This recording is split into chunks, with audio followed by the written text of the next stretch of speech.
Today's Captain's Blog is brought to you by Tristan Heidkemper.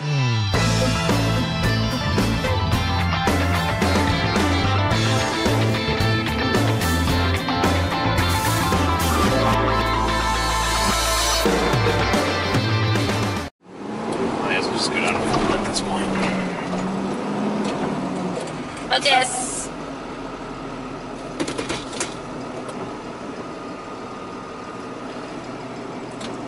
It's 7:21. It's Tuesday. Tuesday, 7:21 in the morning. It's raining. It's September something. What is it? The 25th?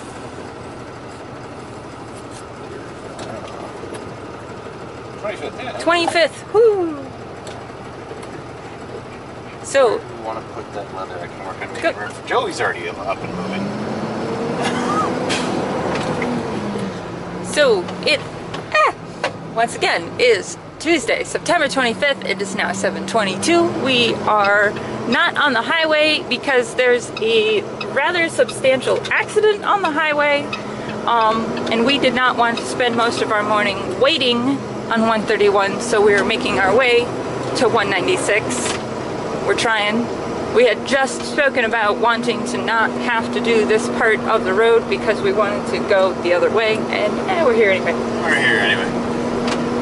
You want to tell them what our current mission is, Miss Moose? Because someone... We're swinging by my house so I can get my medication because I forgot it. It's an awesome start to it. I put it all together and it's sitting on my desk.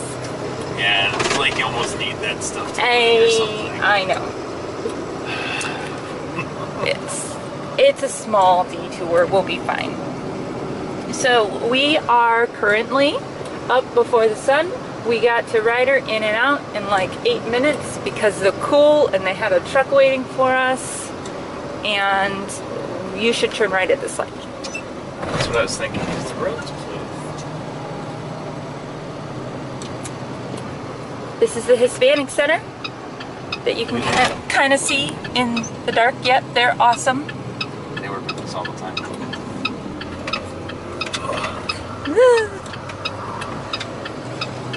I'll get used to turning in this truck. I am certain of it. Me too. So Batman and I are up early this morning. You want a field trip? To do a field trip. Field trip. To Wisconsin. Woo! And once we get going and there's sunlight, we'll do more. But I wanted to start off the day right with us because we are not fully kicking yet, and we're trying. We're gonna get a bunch of cheese, just a truckload of cheese. That's what we're getting. Oh yeah. I left my cooler in my car. Oh man. Sorry, coolers are cheap. It's true. I feel like we should get some squeaky cheese. You are right. I hadn't even considered this. Squeaky cheese. But we do. Just a truckload, 25 feet worth of squeaky cheese. I have these really vivid memories of a kid when we would drive across the state of Wisconsin, and we would stop in Wisconsin Dells. And the most exciting part of Wisconsin Dells, aside from a super dope water slide, was squeaky cheese. Squeaky cheese is amazing. So we would eat the squeaky cheese on our way to Chicago. That sounds good. Yeah. It was a riveting time to be a child, I tell you. So it's a 7-hour drive Yep. to where we're going, which means you get to hang out with us. Woo! We were given 3 batteries. 3 batteries for the camera. Ooh, don't hit that truck. I suggest the right lane. I'm trying to see See if the someone traffic. has a camera blocking my mirror. You're welcome. Oh, the seat's nice. See 131 northbound? That's God. not moving. No, don't try, guy. Don't try. Turn your turn signal off and just keep going straight. Don't It's not try. worth it. It's not worth your life, bruh. All these people are trying to get off, and he's like, I want to get on. Don't do it, bruh. Holy shit. We'd still be at that exit wait. Just drive over them. Yeah, just at that point. Yeah, I was on my way to 36th Street southbound, and all of a sudden I see like a bunch of flashing lights. Oh, you can kind of see them. Oh yeah, holy, that's a lot of them. Yeah, there were like 4 fire trucks, and I'm not really sure because it was darker than it is now, and I was going the other way. Right. But southbound started slowing down really hard, so I was a little nervous, and then I realized that I was just experiencing a bottleneck thing. Yeah. Rubberneck. Rubbernecking, yeah. Yeah. Bottlenecking is a whole different term. They're kind of the same in this context. Like, A little bit, yeah. They were bottlenecked from the rubbernecking. Yeah. Oh my god, why is everyone trying to get into that lane? Should I be concerned? Looks like the lane's more close ahead. Oh my god. Welcome to Pure Michigan, 2 seasons, winter and road construction. Yeah, looks like I would be tempted to just get in that lane and merge. I'm doing it. I am merging in the middle of the intersection. That's the opposite of what I actually was suggesting. I don't really care at this point. I know. My goodness, are so. I am in a big vehicle though, so they get to listen to me. Oh yeah, this the road police is are clearly distracted. This road is closed. Oh man, we are just winning. All right, I am going to This next road. Well, go do some GPS to assist Batman on this endeavor, and we will be back. 7:59. This, I guess, we got the camera that doesn't focus. Of course, you got the one that doesn't focus very well. I don't think any of his cameras truly focus on something so small. 7:59. We are finally going to turn onto the highway. Because traffic. Magical. Has been awful. We didn't take the highway, and I already see that westbound 196 is not moving. So, super excited about this. We might eventually leave Grand Rapids, maybe. We'll see. Might leave Grand Rapids before 9 o'clock, maybe. We'll see. Yeah. So much fun. The fun part is that we have a relatively small window in order to actually do our pickup. Right. They close at 4. Oh, Now, the one thing we have going in our favor is we're jumping back a time zone, so that's Right. 3, but yeah. Still. or 5, the other way. It'll be 3 but when it's 4. But yeah, it's not like we can show up at 7 o'clock at night and be cool.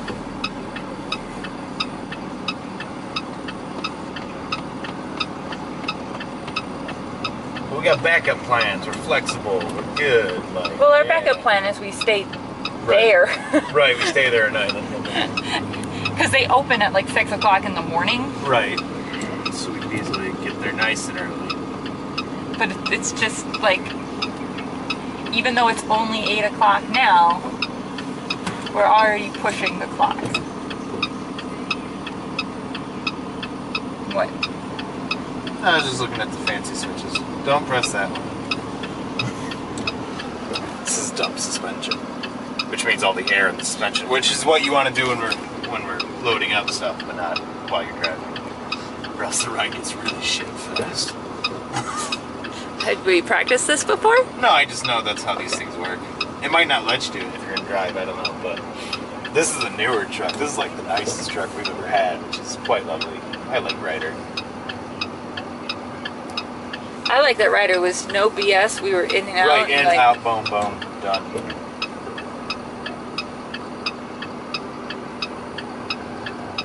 Alright. I wanted to be like, yay, we're on the highway. And here we are, stuck in... At least this turn lane has a light. This is like the first one that actually has an arrow. It's like, oh, man. Test my air horn out here. Don't go too fast because... Yeah, I know. We're gonna have to stop. We gotta accelerate enough to move this big honking beast. Yeah, just let everybody go around you.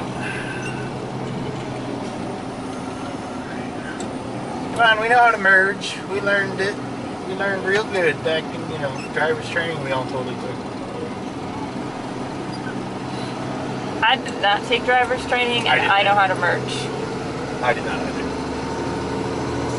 I took a 6-hour driving course with a driver where we literally just like, what's your experience driving? I got my permit. Okay, let's go.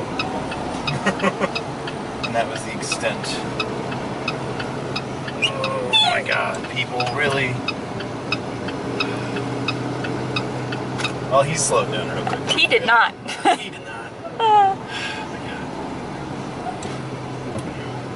Like this Honda here. He was right there now. Couldn't decide whether he wanted to let me in or not, apparently. He sped up, slowed down, sped up, slowed down. I don't know why he got into the lane that ends. I don't know why anyone bothers with that lane. Because it ends and there's so much signage in it. oh, I just drive on that lane and I'm a super jerk about it and I just keep going until my lane is this lane and I let people deal. You were the kind of person. I take this every day to work. I can understand that. I drive a really small car that's not in anybody's way and I just go, hey look, my lane now.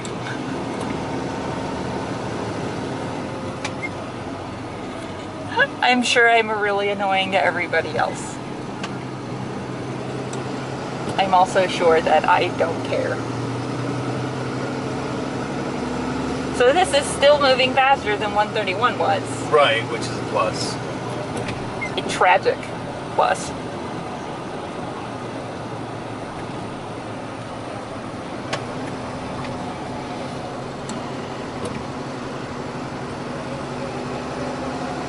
Alright, let's see what happens when we get, I think when we get like...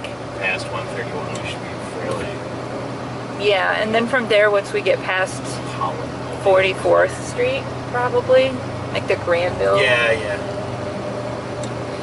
Because most of the Holland traffic gets off at Chicago Drive because that's where most of the other part of Holland is. You get some of that Holland traffic, and then it's the actual Holland exits. Right. Depends on where you work, really.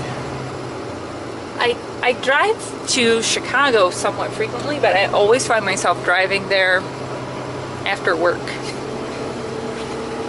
Or maybe like 3 o'clock. I don't usually go in the morning. Alright.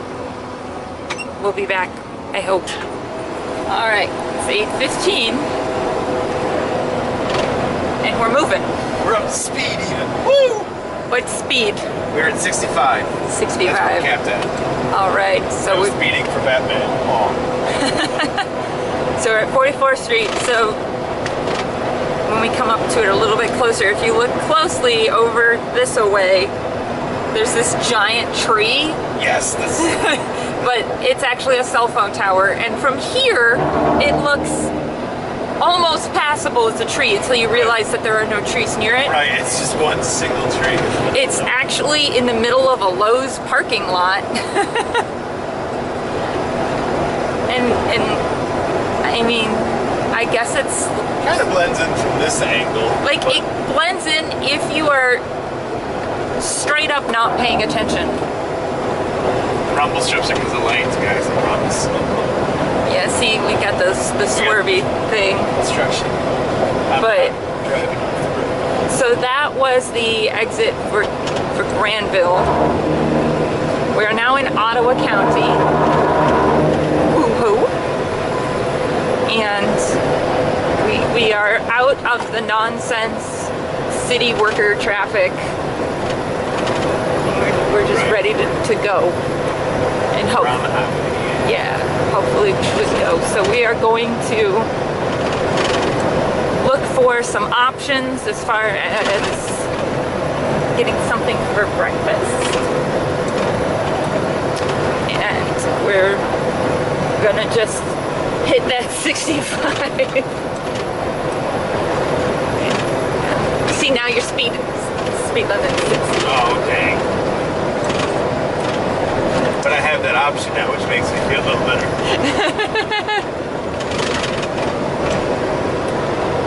I don't think I told you, but the video that we're shooting today, I'm pretty sure is going to be one of the patron vlogs. Oh, the patron vlog. When I go places, my Maya adventure vlogs are usually under the patron. Probably explains why I've never seen one of her adventure videos. Not that I have to go back and look and watch it, I've lived it. More rumble strip crossing. Whee! I think everybody is just like racing to get as much construction done as they can before they can't. Right. Those who aren't striking, I should say.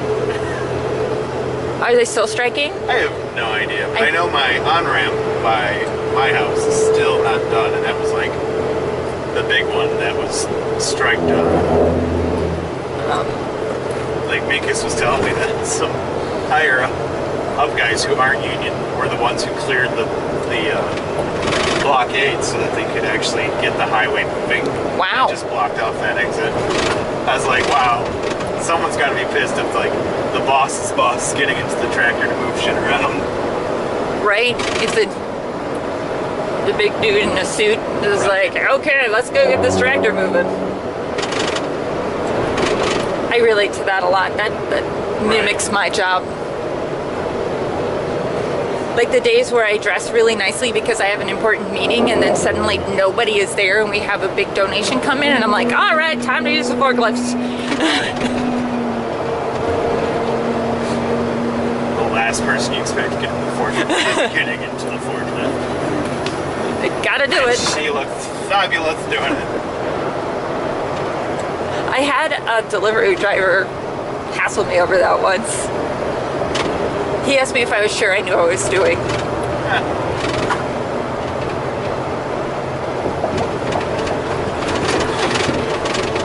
So I said yes, but I also was willing to eat my ego on it, and I accidentally bumped his truck with the forklift as I was unloading the skid. Accidentally. Like, oops. Maybe I don't. Accidentally poke his tail right out. Right? Oh, my bad, bro. I don't know how that happened. Rough road ahead. Woo! Alright, little airbag, hold on.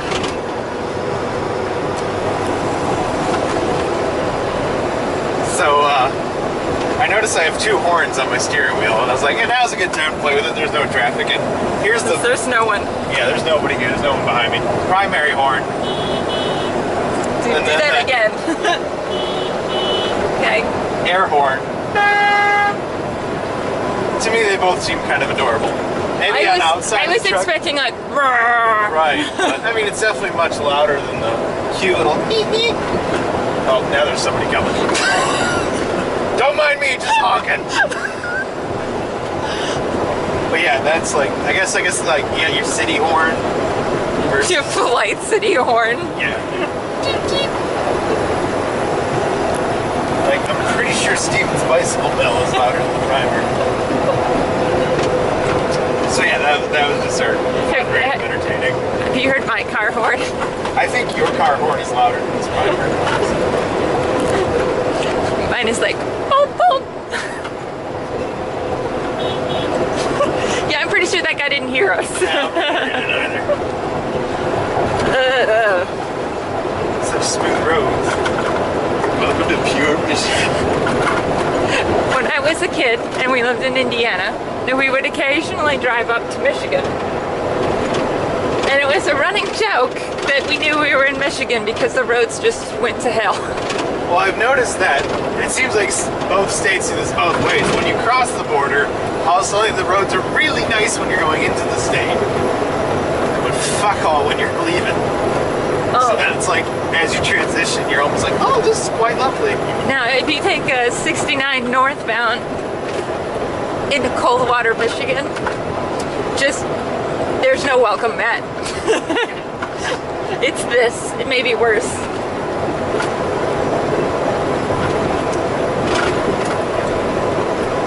And you can all get car sick with me. Whee! So, what time is it? 10:04. We're on a smooth ride. Oh my god. Welcome to Indiana. Woo! Woo! And the road gets slightly better.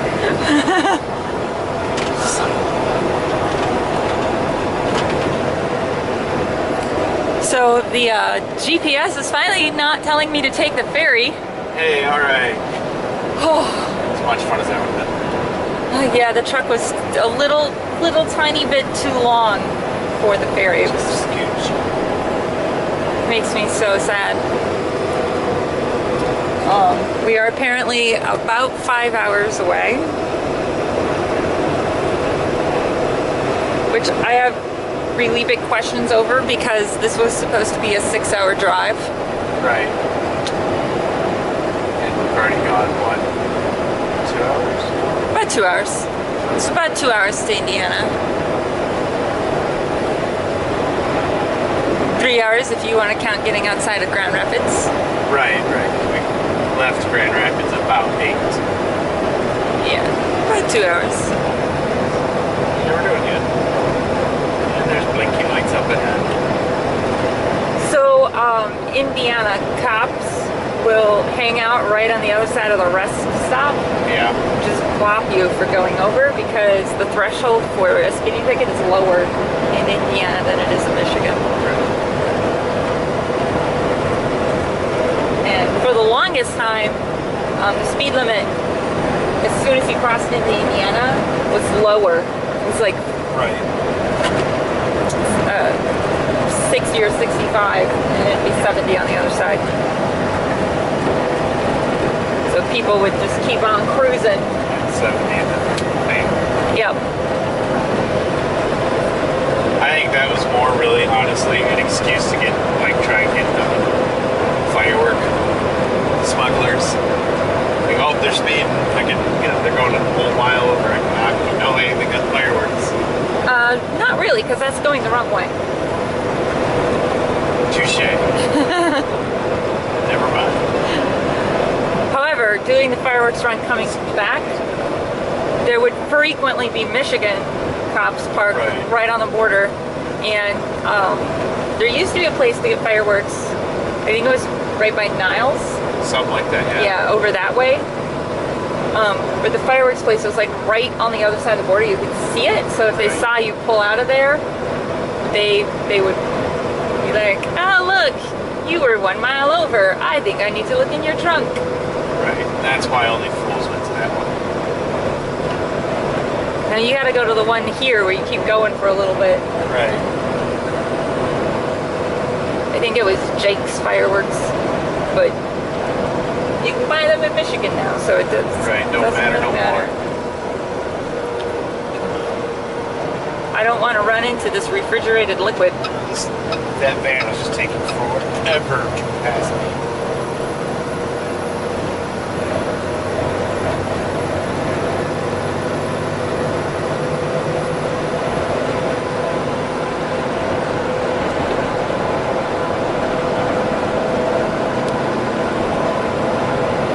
Michigan City.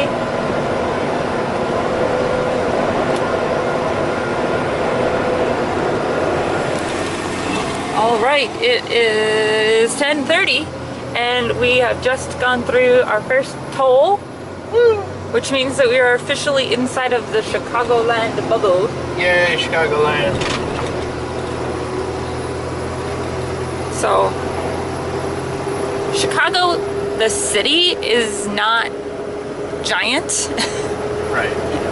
But it's very sprawly, and so Chicagoland tends to refer to the whole all-encompassing sludge that is, it creeps into Indiana, because we're still in Indiana, and then it creeps, or it'll look kind of sort of into Wisconsin. High crash area. Yeah, we're just around Gary, which is the rough perimeter. We're completely inside of the bubble when in the middle there will be the commuter train. Right.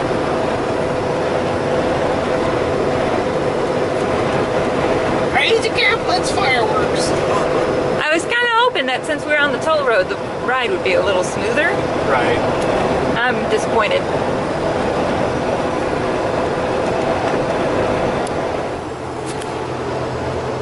So we are approaching this Chicago Skyway, Yep.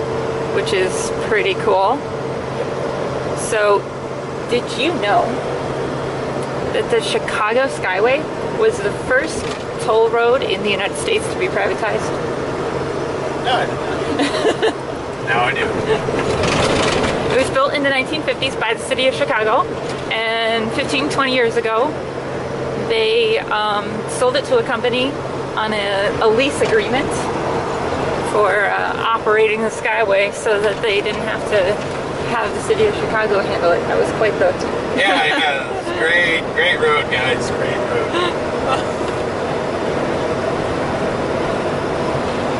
The Skyway is kind of a fun section of road because you go over some water, but you don't really go over a lot of water. It's mostly going over train yards. So we'll shoot some video when we get a little closer to it. But we're in super industrial zone. We're actually in the city of Hammond, Indiana, which is adjacent to the city of East Chicago, Indiana.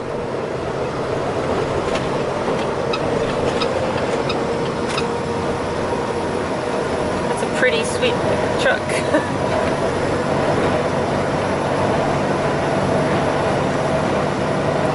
So it's super industrial over here. This is definitely like the part of Chicago where things are made. And one of the things that I personally like about Chicago is I think with a lot of cities you tend to assume like, oh, you're a big city now. It's mostly like office buildings. Like New York, there's very little actual manufacturing that happens in New York. Right. It's very dense and it's where things get talked about and computers and less actual, this is where stuff is made. Yeah. And that is definitely not the case in Chicago. This is where stuff gets made. So the entire surrounding rim of it is a lot of industrial facilities manufacturing either a product or manufacturing raw materials, power plants, things like that.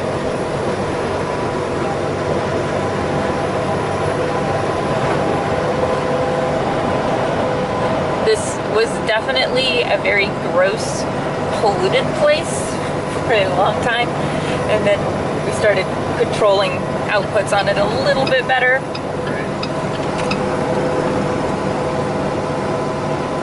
You can see some of it over there.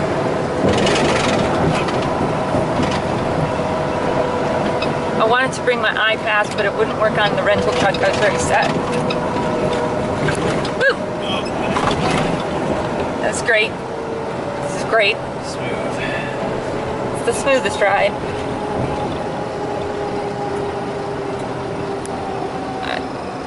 There's like no lanes, and you're just like, let's all just kind of behave. Wait, this section where you just have to aim? Yeah, you just kind of like aim, hope for the best, hope someone else sees that you are also aiming the same way that they are aiming, and then you don't hit each other. We all live happily ever after. That's where I like my small car. Just pass this fucking truck. Because in any small car that I've ever owned, my tactic for this is just like floor it. Floor it. I don't have that luxury. This is where you're like, I am flooring it. Yeah, exactly. I am going as fast as this little truck. I'm trying to let this car go because he kind of looks like a cop. I can't quite tell. I don't see a car behind you. He's right next to me. Oh, he does look like a cop. Yeah, it looks like one of the new Ford cars. Not that you can see it here, but I'm trying. You're being unmarked. Nah, it's just some lady. Just some lady. Just some lady. Looks like she's probably a mom. So this is officially the Skyway, so that you can tell that we're like on a bridge. Right. And look at the trains. And the trains. Trains. So we're going to talk about trains in a little bit. I have a whole train story for you. I'm sure you do. Train is moving. Choo choo.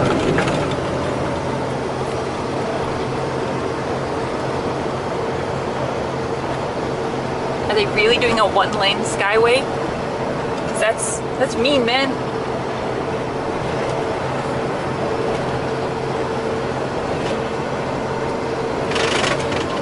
I enjoy that power pole just as like, I'm done working now. So when I was a kid and we were driving to Chicago, this was always the most exciting part. Like, yeah, go over the bridge. Yeah. And I would often get asked by my parents, do you want to go over the sky bridge this time or not? And be like, yes, yes. Don't ever... Oh look, that's a bridge that's up. Oh hey, yeah, there's a bridge that's up. Woo, neat. It's not very every day where you just look over and there's half a road sticking in the air. So we are going over. I wonder if that bridge is up with the train bridge. I don't know. So as you can see, this is like heavy industrial, right next to neighborhoods. I see a helicopter, not sure if you can see that. Lots of trains. This section is 1.5 miles long.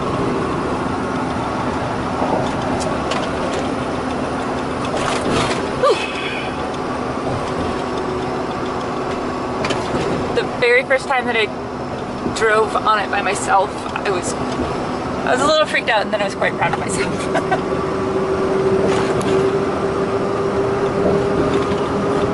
I kind of had that doing the Mackinac Bridge when I was finally able to drive. Yeah. Because I forgot about the one lane that's just the metal grates. It's just oh yeah. Time. I kind of forgot about that. I was like, oh god, but it turned out just fine. Yeah. Fun fact: I have gone Mackinac Bridge exactly one time. You were there. Yeah. That was really the one and only time you've been. Yep. That's it. It's weird because I've been to Sault Ste. Marie, so I'm not sure how I managed to do that, but I mean, there's a way you can go through Wisconsin. well, we went like all the way out the north and on one of our family adventures where we got to do the perimeter of every Great Lake. Neat. So super exciting. Yeah, we get to pay a toll again. I think this one is like $5. It's the bridge toll. Oh, right. This, my friends, is why I use my iPass. Right.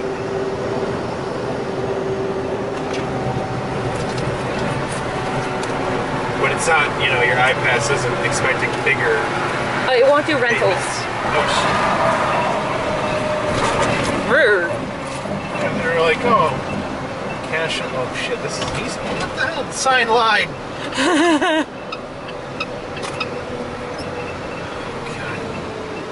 And look, there's no lanes anymore. You just have to Just aim again.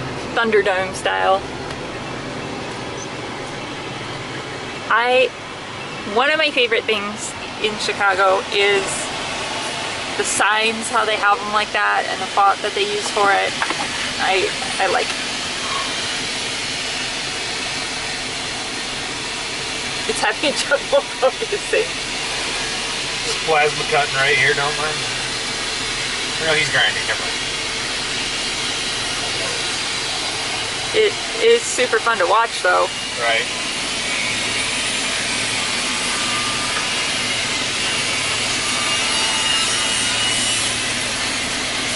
Wonder what they're doing. Oh, I see the panels on top. Yeah. They're redoing the flashing.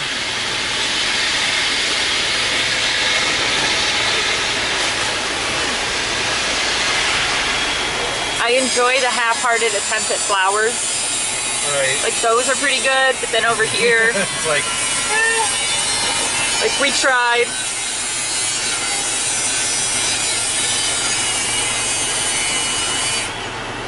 that's because this is Martha's booth. Martha always keeps her flowers happy. If I worked in this place, that would be me. That'd be your thing. You just bring plants. No, I would plant seeds that come up every year.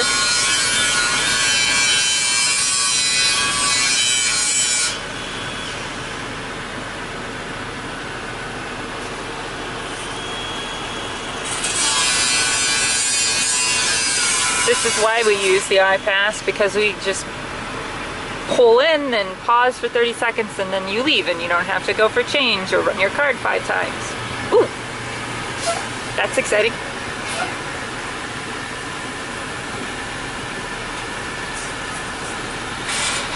Here's $6.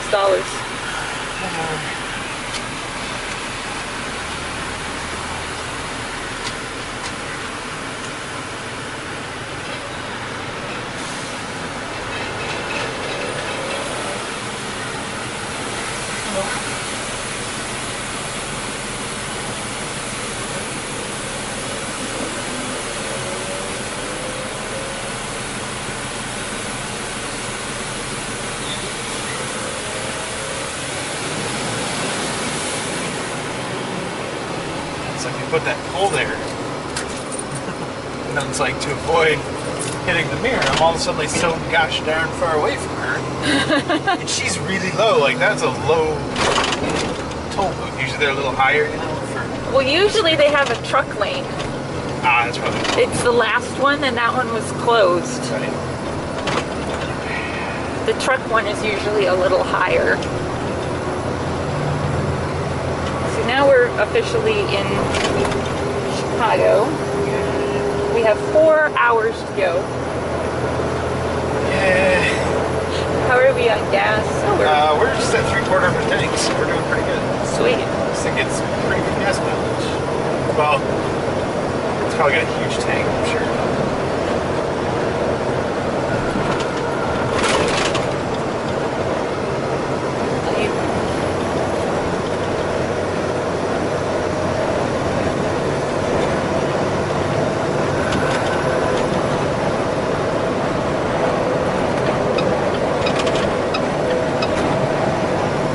Reasonably certain we're inside of Illinois.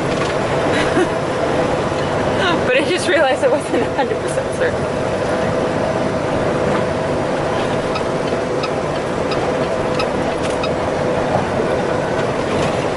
Yeah, we're in Illinois. Yeah, we missed that. No, welcome to Illinois. Yeah. Oh, darn. Like, I'm pretty sure Well, I just have a complaint now. we have to turn around and try this again. Fucked up the blog, gonna start all over again. Back to square one. Well, if we drove back to Grand Rapids right now, we would not encounter the same morning traffic. Right, you are correct. We would just have end of day rush hour. Well, it's 3 hours 3 hours. to... It's 11 o'clock. It's 3 hours up from roughly here to Grand Rapids. So And we it's, did like lunchtime rush hour. and it's 4 hours from where we are to where we're going, which is Marionette.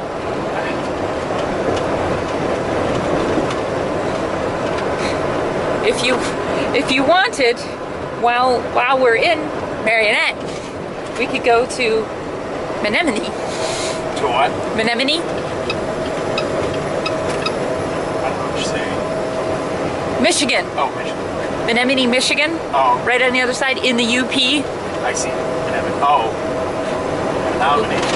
Is it Menominee? That's how we Michiganders say Oh, it. I've always heard it as Menominee. Menominee, okay. That's how I've heard everyone else say it. I'm just saying. I'm just... I actually went to the Menominee Dome for, I think it was, yeah. Because West Catholic, my senior year, we went to state. We didn't win, but it was like the first year in like 15 that we actually went to state. It was all sorts of exciting. Well, Marionette, Wisconsin is a border town. It like sits right there.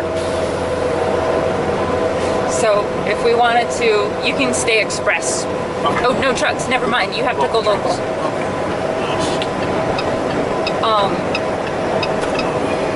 We could make the 1 mile loop out of our way, set foot in the UP. Oh, what are you trying to tell me? Ooh, they're loading up. What are they doing? They were taking off one of the... I'm going to slow down a little bit. God dang. It's a little weird. It also felt weird over here. They were loading up one of the shipping containers, and the crane was really good. I believe you. Sky track, but then instead of forks, it was a big clamp.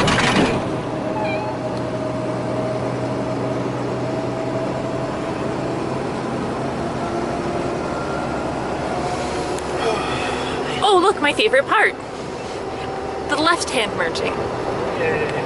Yay!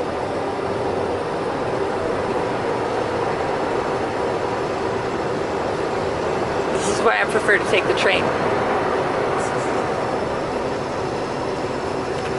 Oh, I just happy.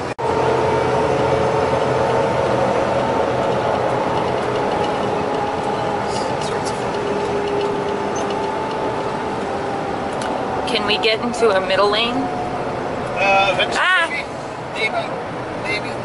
Because if we could just camp our butts in a middle lane, that would be a Looks slightly... like I'll get the opportunity here from now. No, there's a pickup truck. We just merged with the speed of the usual. Oh, he's giving you room, I think. No. He's not.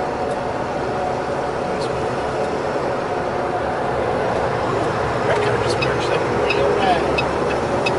Thank you, citizen. Oh, hey! Whoa! Just come right on back. What? Without a turn signal. That was amazing.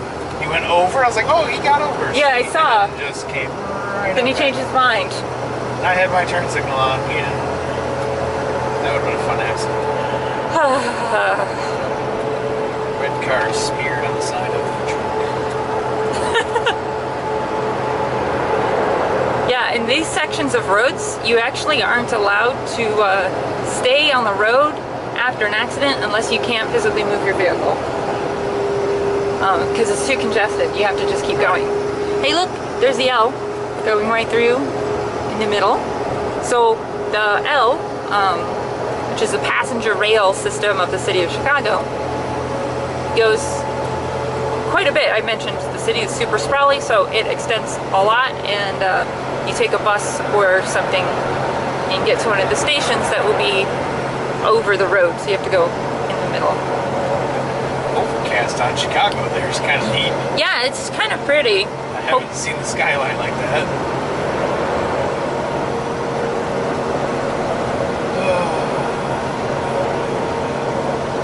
Just waiting for this guy to decide to come. Well, at least in the middle lane, you get less of the on and off Right. traffic. Baseball, where they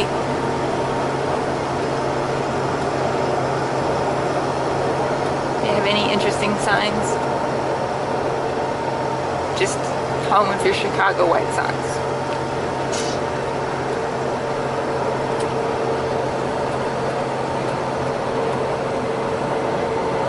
There are 2 baseball teams in Chicago. I always like this red building. It is a cool building. It looks kind of like a castle. Right. But, you know, with tact, unlike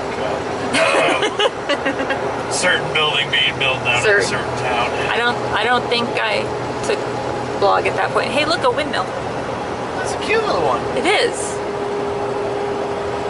Oh, God. Over here. Yeah, I know. Yeah. Put your arm down for a second. Thank you.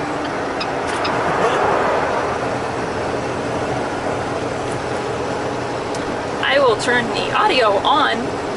In 11 miles, keep right onto I-94 west toward Milwaukee. Just in case. Just in case. Right now it's saying left lanes for Wisconsin, so we'll stay left. Yep, you just want to aim for Wisconsin. Before my grandmother moved, when I would come down here to visit them, it would just aim for Wisconsin because I'd get to the last exit before Wisconsin and then turn. I could handle that.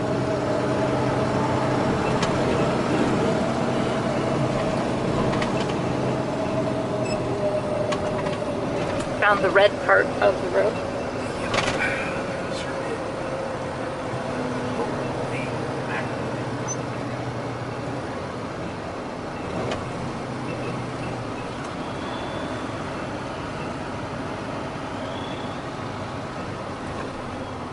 The accident investigation site left 2 miles. Right. So if you get into an accident and you can still move your car, you're supposed to just go to the accident You don't have a investigation turn site. signal on, bitch. I don't feel bad for you. Don't honk your horn at me. If you want to get over, like this gentleman wanted to, use your turn signal.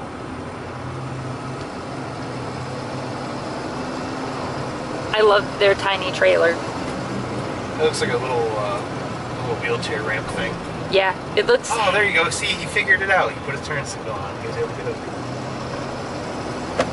Good for you, citizen.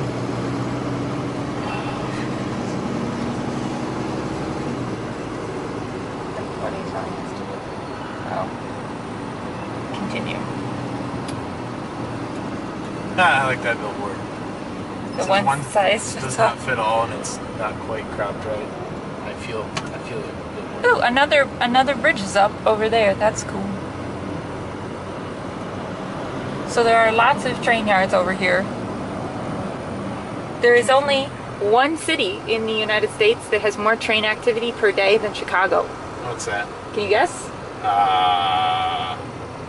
Only one other city In the United States. in the entire United States. There's more train activity than Chicago.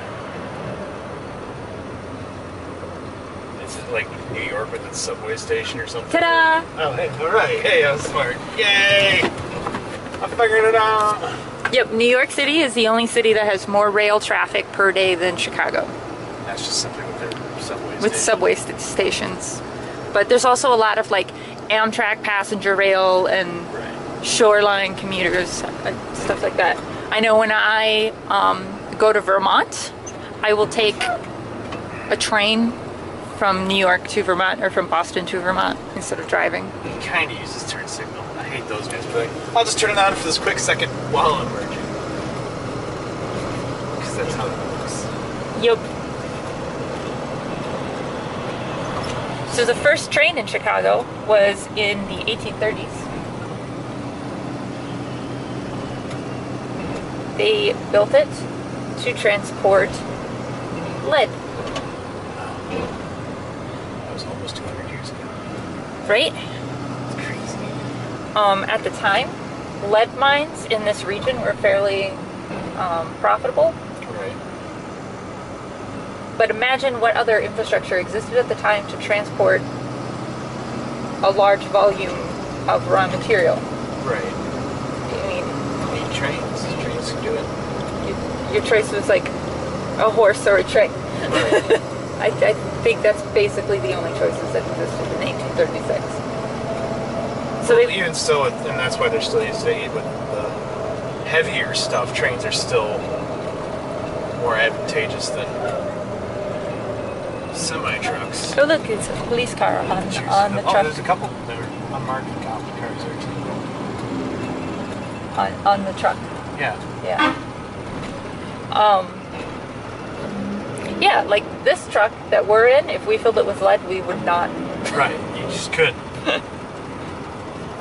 But You fill a semi-truck with lead, it's going to struggle. but you fill a train car with lead, I don't give a shit. right? Also, not that it was an issue back in the 1830s, but I seem to recall that now trains are like the most efficient transportation with regards to weight versus fuel, Right. because you can stick so many cars on it and you still aren't really using that much fuel Right. compared to trucks.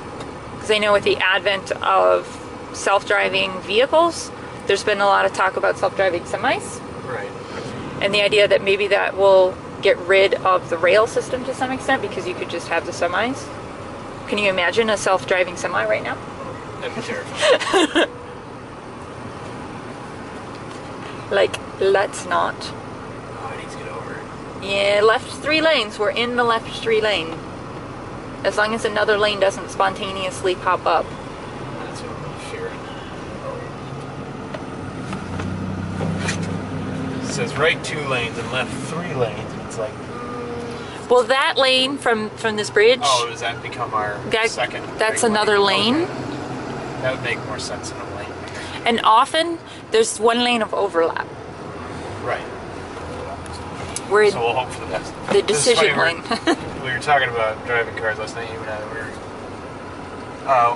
It's been floating around a little meme of like, with the coming of self-driving vehicles, there's going to be old people, and really anyone who might have like some health problems, just dead people suddenly showing up at places which came with the fun thought of just drive through morgues.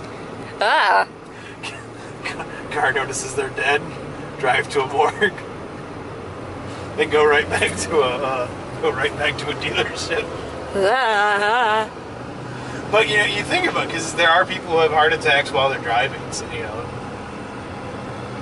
if they're just going along and have a heart attack at the self-driving car is just going to keep going. Right. Grandma's here. Oh no. Oh. Yeah, drive-in morgues. I think this could be a lucrative business. God. So, do you know what major contribution Chicago has to give the United States other than trains filled with lead? Not really, no. This is my favorite, historical trivia of Chicago, and it might be one of my favorite historical trivias in existence. So, trains, after they started making trains to transport lead, they realized that they could use the trains to transport things like agriculture, livestock, grains, lumber, stuff like that, right? In the 1830s, this is when we're just kind of starting to have major transportation to like St. Louis and Indianapolis, from New York, and we're just figuring out how to go over the mountains and get to California and Nevada from this side of the mountains. Okay. And trains are the only way to do it. Like, it used to be, before trains were reliable, even up into the mid-1880s, the reliable way for you to take goods from here and bring them to San Francisco was a boat that went through Panama. I mean, that's why we have the Panama Canal, right? Right. And look, a moving train. And figuring out how to have a train go across it instead of you having to take 3 months on a boat to go around. Right. And fun fact, those boats frequently capsized. Right, because they overfilled them. Well, not even overfilled, they just, stuff happens. Right. Levi Denon Company almost went out of business in the late 1800s because a shipment going from San Francisco to New York had a bunch of gold that they were using to pay for more goods. You just put it on the boat and hope for the best. It capsized and they weren't able to repay their creditors, so they had to recoup from that, and that was an extremely difficult thing. So we almost didn't have Levi as a company today because of that. Yet, if they had been able to have a train go across the mountain, it wouldn't have been an issue. So the trains were really great, but they kept having problems with the trains. Okay. It was an administrative problem. They couldn't tell when the trains were coming or going because there were no unified time zones in the country or the world. And guess what organization Stay in the left 3 lanes. established the concept of a regulated time and a time zone? Some in Chicago. Yes. Someone in Chicago. Well, Chicago Astronomical Society. There we go. That you've told me that. I feel like you have told me this in the past, and I just haven't really remembered. That's just how. I probably have told you because I bring it up anytime I bring someone to Chicago. Right. Clearly, it's been a while since I've been to Chicago. Yeah, that guy is just loving engine braking right now. So, and there were a couple other astronomical groups and just citizens of the world who were lobbying for it, but it was apparently a highly political thing at the time, and a lot of people didn't want to do it. And on the East Coast, you would have it be 12:04 in one place while it's 12:20 in another place, and it's 11:45 in another place. And these are all places that today are really close together. So they passed legislation, I think it was 1886, to establish the time zones, and this was all centered around lobbying that came out of Chicago, born out of the Chicago Astronomical Society. And they established where the time zones were. They split it into 4 time zones for the United States from coast to coast, And this was done shortly after England accepted GMT. Okay. So it was, okay, you're going to be -4 from GMT because we like split the map up into all these even pieces, and this makes sense. And then they established timekeeping, so each major town had a way to confirm that their time was reasonably close to the time that it was supposed to be. Right. And Chicago got Central Time. Michigan had a much more difficult time with this. I did not mean to make that fun. And because some parts of Michigan kind of operate closer to Chicago, and some parts of Michigan operate closer to New York. Right. So Michigan originally was Central Time, and then Detroit said, no, we're going to be Eastern Time. It makes way more sense for us to be Eastern Time. Right. And then Michigan came over and went to Eastern Time, and then some parts of the UP went to Central Time. And in Indiana, some parts of northwestern Indiana are on Central Time because they match Chicago, and some parts are on Eastern Time. I was just making sure no one was going to like zoom up on me. And try. No, it looks like the car behind you was being reasonable. What's our clearance?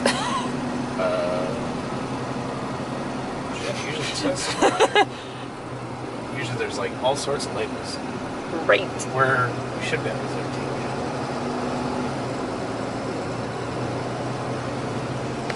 It's like the full-size semi I had made it through. I'm sure we'll make it just fine. Hey, I'm a little paranoid about those things. I understand. Yeah, it is kind of weird. Usually there's stickers all over these freaking things, I'll tell you. Huh. That's usually like budget U-Haul though. I guess with riders like, you're smart enough. You can figure it out.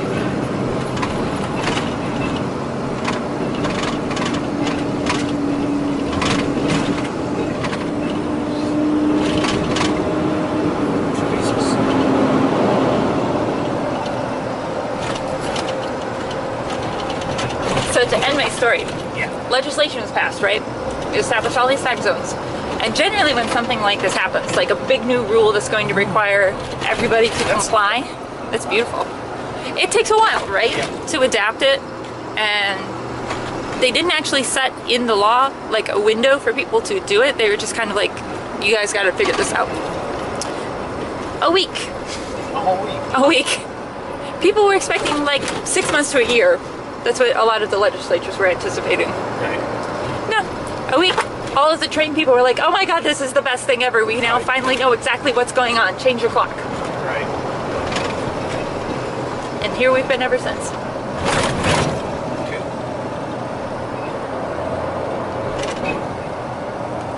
Oh boy, the tunnel. Woo! Express lanes closed, do not enter. We can't take them anyway. For a second, all I could see was Was do not closed. enter. It was like, where am I supposed to go if I can't go through the tunnel? Guys, some instruction would be great here.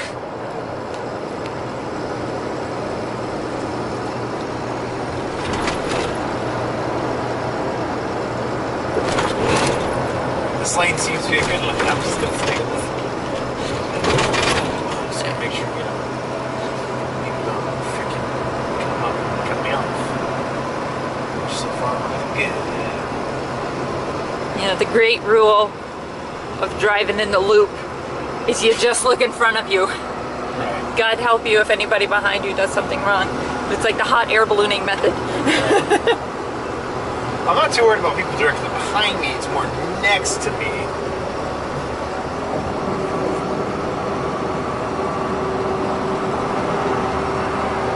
Look how expressy that expressway is. Right?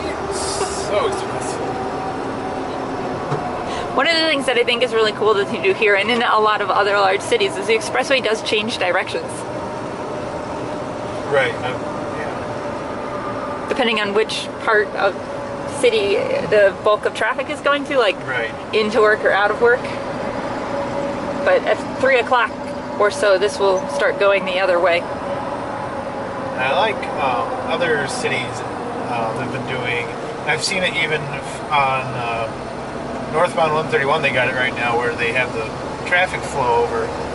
They have 3 lanes, and during the traffic, whatever direction is more popular, they'll switch over. They'll just shove the barriers over, the barriers over. Yeah. And that little truck is neat. That is a fun thing to watch.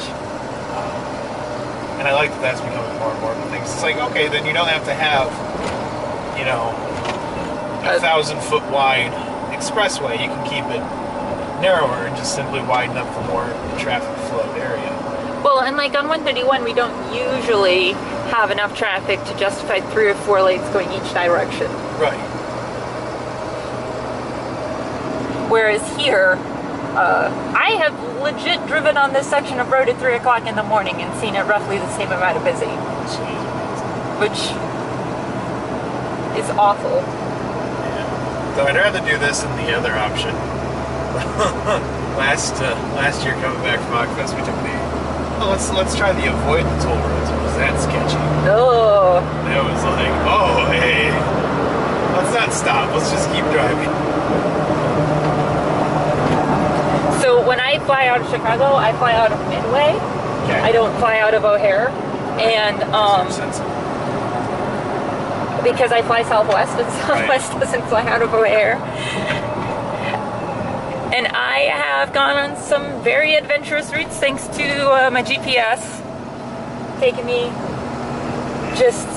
I went through a forest at one point, and then I popped at the other end, and it's just like 3 abandoned gas stations and a road that I was pretty sure was going to fall apart underneath me. And then I just kept going, and I'm about ready to reevaluate some of my choices, and I'm just right there in front of the airport.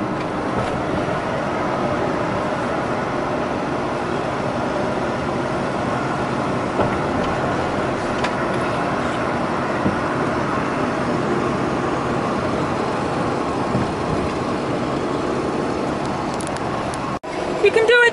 You can do it! Thank you for using the Illinois Tollway. We're almost there. Almost out of Illinois. So close. So close. You can do it. 1 1/4. 1 1/4. Ah! We missed the last one, so I feel like it's really important. Right, we gotta get this welcome sign. Right. Whoa. There's a good bounce again.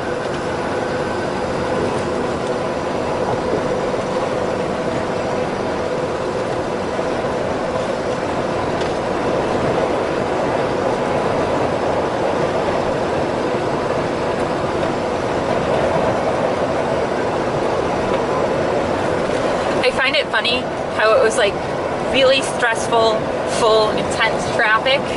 Right. And we're just like holding on for dear life. Right. And then Nothing. We might as well be in like Middle nowhere, Wisconsin. big rapids. Right, yeah. Just poof, nothing. Gone, nothing. Super chill. The funny part is that these are still really big lanes. Right. I've been here when this is jam-packed, like 4th of July weekend. Okay, that makes sense. Rock solid. Because everybody goes up to Wisconsin to go to like the beach or a cabin or something. Welcome to Wisconsin, and a Culver sign. That is the most Wisconsin thing I've ever seen. Right.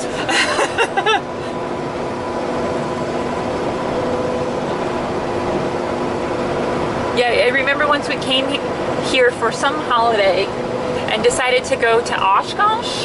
Okay. And oh my god, the traffic that particular weekend was just wall to wall. I neither remember what the holiday was or why we went to Oshkosh. Just sounds really cool, man. I think there was a restaurant that my grandma liked there. But I come from a line of people who we'll drive like 3 hours each way for a ham sandwich. Right, because it's a ham sandwich. Like that's just where I come from genetically. And that's why when your mom says, this is a good ham sandwich, I go, well, I'm going to go have that ham sandwich. Right? It's always a recurring joke for us because, see, exit 347, I think that Culver sign was it. I feel cheated. I hope not. Exit 347. Is that what we're going to take, or is that No, that's like we were at exit 1. Oh, I see. And now we're at exit 347. Huh. That means that you switched states. I think that Wisconsin side was it, because I've been reading like all the other sides. And like all I've seen was like Wisconsin tourist info, but I never actually saw a legit welcome to Wisconsin sign. Hello. Okay. So I thought, since we entered Wisconsin, we could have some Wisconsin trivia. Okay. I mean, yay, Wisconsin trivia. This just looks terrifying. It does. Be terrified together for a brief minute. By the way, this is one of my bigger fears in life, just so you know. Yeah, mine too. I don't like it either. I want to Choo-choo, motherfuckers coming through. I like instinctually contract every muscle I have as if making myself smaller is gonna help. Me too. I'm glad we both have this irrational fear. Even though clearly the roads are designed and capable of being wide enough for this to work. Alright, that's how we're so glad through Wisconsin trivia. This is a turn lane only. This is an exit. Oh no, shit. We're fine, we're fine. It's fine. Trucks use left lane. Now you tell us. Gotta love construction. I thought we left Michigan. Construction jobs. Midwest, man, Midwest. As a person who has lived in multiple states in the Midwest, Right. always kind of funny to me when each state seems to think they're the only ones that get winter. Right. No, not all of us salt our roads. So, Anyway, Wisconsin trivia. Wisconsin, information about Wisconsin. I found a list of large companies from Wisconsin. Oh yeah? Yeah. Is one of them Uline? I'm not that far on my list, but I'm pretty sure it is. No, I'm sure it is. Just drove by the fuck off big Uline building. Yeah, that was a really big building. It's huge. I don't like them as a company. Yeah, I know you have your opinions. I have very strong opinions. I don't like them. Harley Davidson is from Wisconsin, which I think is funny because the first building I saw when we entered Wisconsin was a Harley Davidson building. Apparently, Trek bicycle. My bicycle is a Trek. Nice.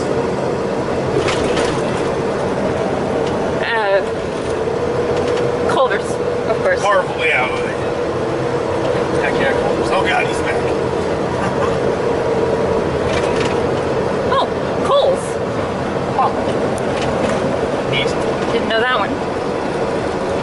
Oh, and one of our favorite companies in the entire world, Oh. Menards. Oh, yeah. Gotta love Menards. Their headquarters is in Eau Claire, which is where our dear friend Patrick works. Yeah, that's where he's Eau Claire at Menards. It's one of their big scary attorneys. Right. I mean, he's definitely got the big part now.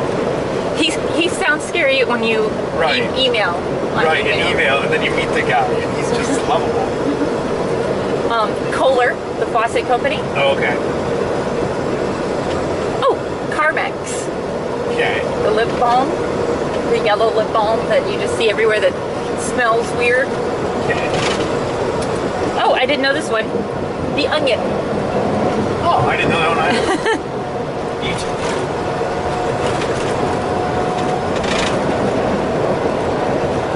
Lip balm would definitely make sense considering, you know, harsh, dry winters. Right. Miller Brewing Company Yeah, I knew that one. and Pabst Brewing Company I think I knew that one. and Leinenkugels. That's just like bang out beer. Right. One, do, do, do. SC Johnson. Okay. See on my list. There were some other companies on the list, but I have never heard of them. We found this other list.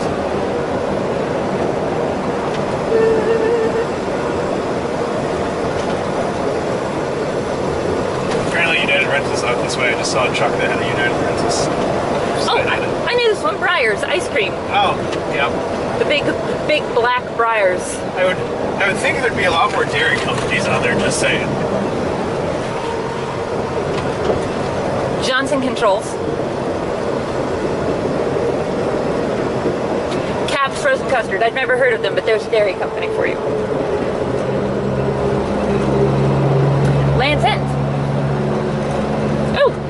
master lock.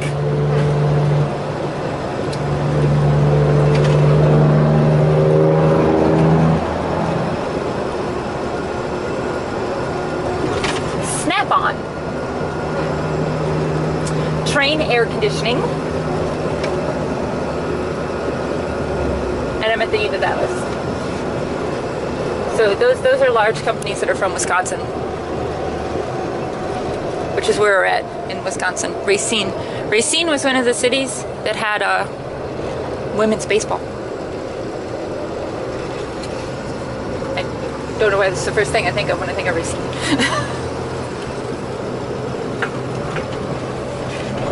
That's neat. Oh! Less neat. Rebuilding it. Bridge junctions, man. So smooth. So smooth. Oh, the new one is going to be higher. Yeah, it is. Neat. That looks much more smoother. I have been at the Waterford Amtrak station before.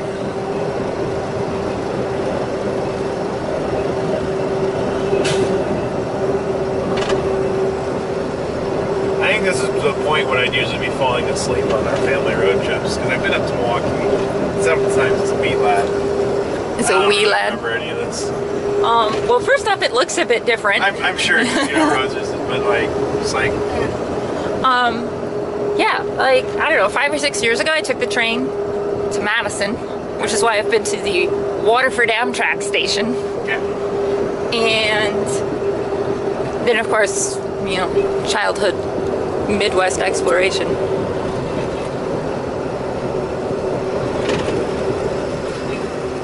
But for us, coming from the other direction, this was either almost the end of the trip or just the beginning of the trip. Right.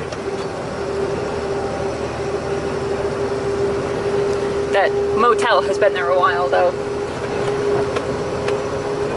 I recognize that. It looks fairly... It would be really great to start like a new chain of hotels. They just look like they've been there for 20 years, 30, or like 80 years. Yeah, just like vaguely creepy. Right.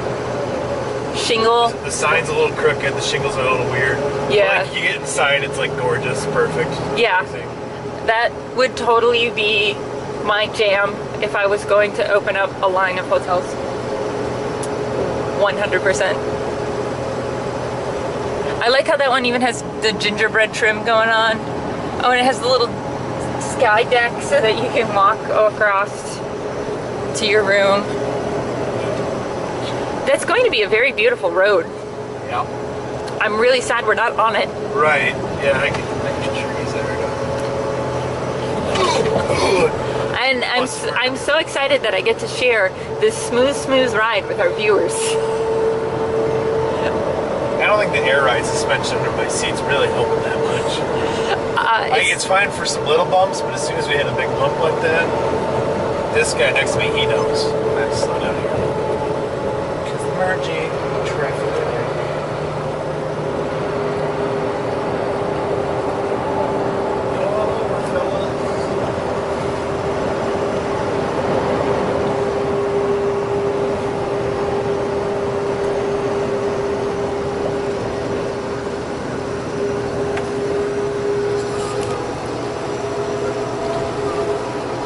Fines double if you use that last 5 miles of speed, dude.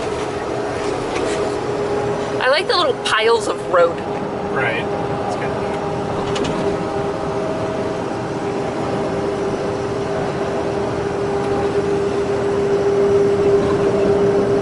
I do have some love because, like, 131 by us is doing, something very similar, just completely stripping it down and starting fresh.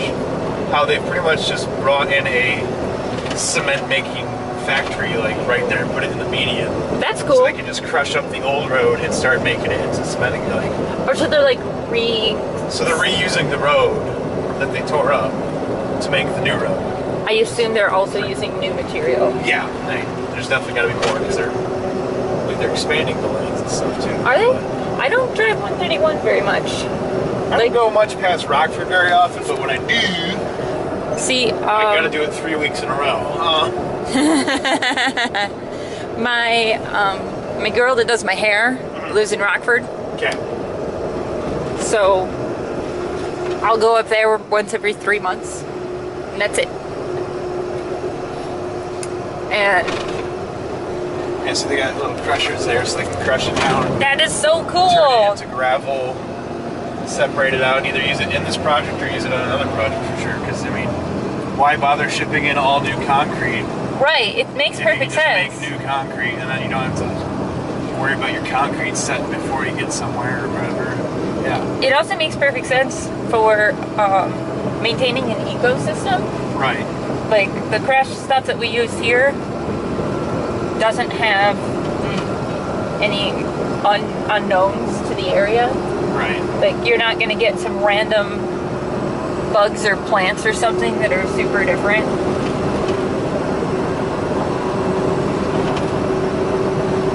Maintaining a stable ecosystem is very important to me. Right.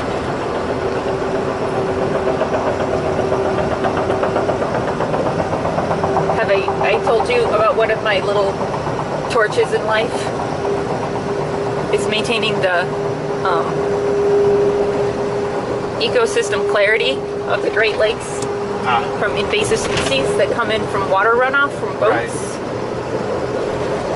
Ask me about Asian carp sometime. Yeah. I got the Asian carp, zebra mussel. Those are the two I really Yep, the know. zebra mussels.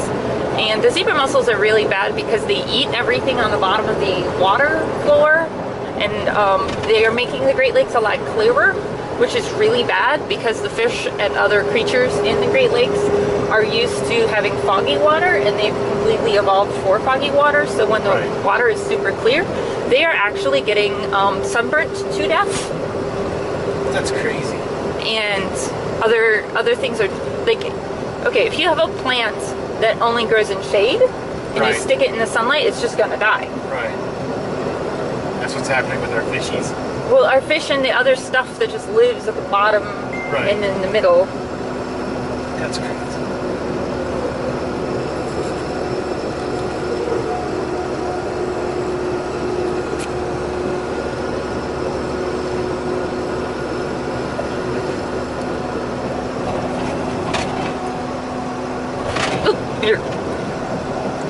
And all of this happens because like the Great Lakes, I don't know if a lot of people truly understand this, but it's a transportation Right. zone. Like it's not just lakes that are in the middle of Right. land. Actually, yeah. You come in from the Atlantic Ocean. Because our good buddy Corey, I mean obviously not IT Corey, but Corey does he works on those kind of boats where he does the lake trip Yeah. around. Yeah. And you like go up through the bay and you come all the way around. So you can have a boat in Lake Michigan or Lake Ontario or whatever who originated in Europe or in Asia or Australia, like literally anywhere. And the ecosystems there are super different than the ones here, which is how we got Asian carp and zebra mussels. And you have to keep a ballast load on your boat, you know, balance. Yep. So it's water. Water's the best way to do it because if you have an emergency, open the hatch and dump it. Right. And then when things are cool, you're around water, just fill it back up. Right. Easy enough, right? Except not all water is the same. Right. Even if you separate like salt water and fresh water, it's still not the same. Right. I think it's super cool that they've been doing DNA testing on the random crap that is getting sludged up to see where in the world it comes from, so they can make a DNA genome map of water sludge and figure out which regions are most likely to have the worst species for it. That's kind of cool. It is.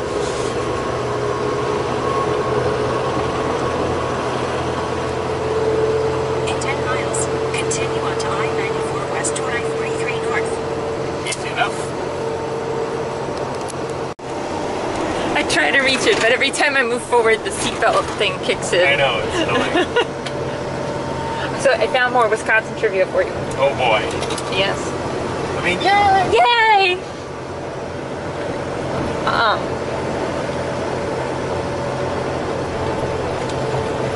Wisconsin's Door County, that is D-O-O-R, like the front door, Okay. has 5 state parks and 250 miles of shoreline along Lake Michigan.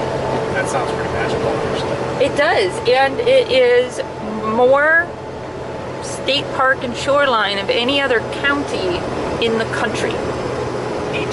So that is the most jam-packed nature park county. I have to imagine that there's nothing else in Door County other than beauty. That was a little terrifying how close that crane was to the power lines. Like, they picked an awesome spot to build that bridge. Anyway. In 1900, the land acquisition for Wisconsin's first state park began. The park became Interstate State Park, located in St. Croix Falls. Okay. The story I was telling you earlier, when we got cut off because we were like, trucks! Right. When I was a kid, at one point, it was a running thing in our family that we would drive 3 hours for a ham sandwich, right? Right. The ham sandwich was in St. Croix Falls. Okay.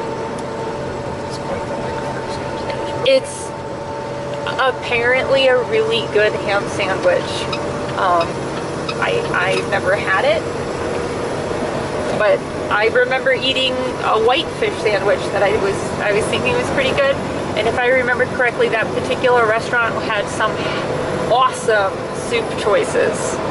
But my mom would more than happily drive 3 hours round trip for the St. Croix Falls ham sandwich. Oh, Wisconsin is home to the most famous house designed and built by Frank Lloyd Wright. It is the House on the Rock, which I'm absolutely certain you've seen pictures of at some point. I was saying, I'm pretty sure that sounds very familiar to me. It was built in the 40s, and it sits on a 60-foot rock. Do you know what the state nickname for Wisconsin is? State what name? Nickname. Other than the cheese state? Other than the cheese state. It has nothing to do with cheese. No. The Badger State. Oh. That's news. A lot of badgers do they have? Well, there's a lot of water in Wisconsin. We're right next door to Minnesota. It's not like all of those lakes just only exist in Minnesota. Right. Though that would be comical if that's how this worked. No, Wisconsin is home to over 7,400 streams and rivers that stretch over 26,000 miles. So that's enough to circle the globe. So with that much water, I am quite certain that they have a decent quantity of badgers. In 1882, on the Fox River, the first hydroelectric plant was built in the United States. And we all know that I am totally here for any hydroelectric power plant trivia. Yeah. Like, other power plants are cool and all. The hydroelectric. Hydroelectric is my favorite.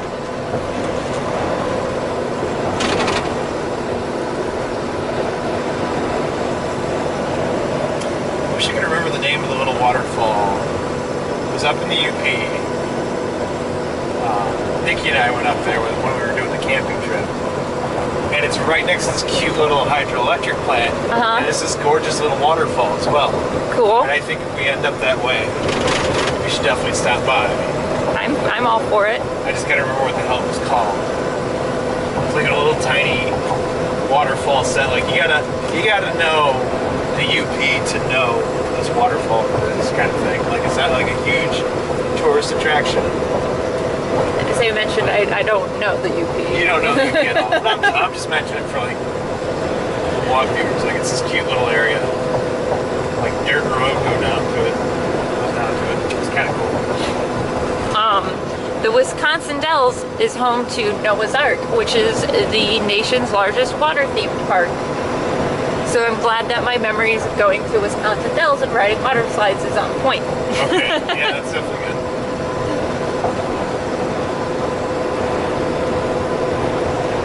Belleville is the unidentified flying object capital of Wisconsin.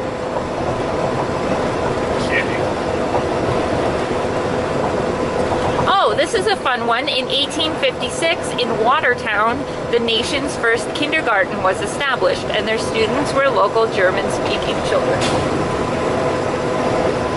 Neat. Wisconsin produces more milk than any other state. Oh, big surprise there. Well, I think it's a funny thing to have on a trivia list because I think we associate cheese with Wisconsin. Right. But we don't necessarily know if those associations are still accurate. Right. Like, everybody associates Michigan with car manufacturing. But we don't build very many cars in Michigan anymore. I mean, we still build some, but it's not like we're still the car capital of the country. Right. We just have breweries out the Yankee. Which is funny because Wisconsin is consistently the beer capital of the country. So as a state, Wisconsin wins. It has more breweries than any other state, but Grand Rapids has more breweries than any other city, I guess? Yeah, probably. We got a lot. One closes, you can get two more open. Like. The National Freshwater Fishing Hall of Fame in Hayward is shaped like a muskie. I am never going to forget that. Every once in a while I hear a random piece of trivia and it just stays there forever and ever. Barbie is from Wisconsin. I think I knew that. Did you? I did not know that. You know Barbie's full name, right? No. Did you know Barbie had a full name?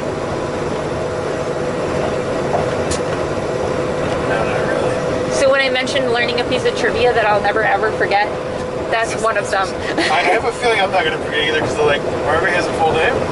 Barbara Millicent Roberts. Neat. I learned that like 20 years ago.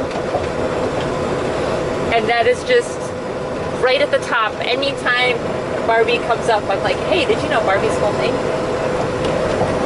I'm certain I have a lot more useful things that I would use that space in my head for. Yeah, just keep going towards Green Bay. Oh, what do you think the oldest city in Wisconsin is? I was to say Green Bay. Yeah. The way you went, oh, speaking, like almost like speaking of Green Bay. That wasn't my intention. No, but that's what you did. The first Ringling Brothers Circus was in Wisconsin in 1884.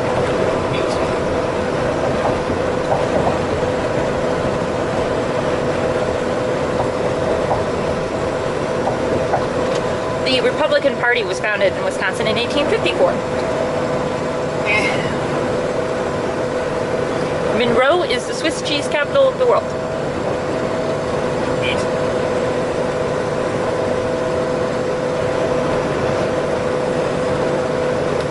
Harry Houdini is from Wisconsin. That one I knew. So is Douglas MacArthur. Okay. Frank Lloyd Wright. Alright. And William Rehnquist. Cute. Supreme Court Justice.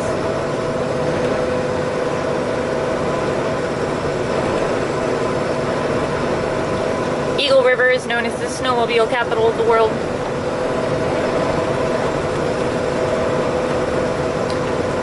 Benjamin had her dad die on a snowmobile in rural Wisconsin when I was a kid. Hey, there's definitely worse ways to go out. He was decapitated. Ah. He was just cruising along.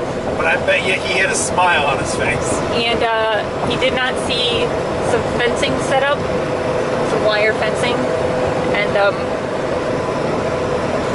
yeah. I distinctly remember the moment that I had an adult explain to me what decapitation was.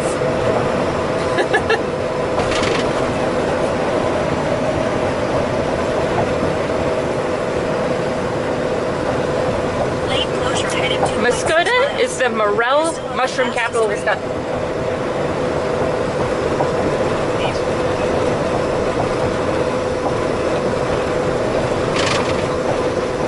Sturgeon Bay is the shipbuilding capital of the Great Lakes. Like they're still building ships today, or like they just built a lot of ships back then? I don't know.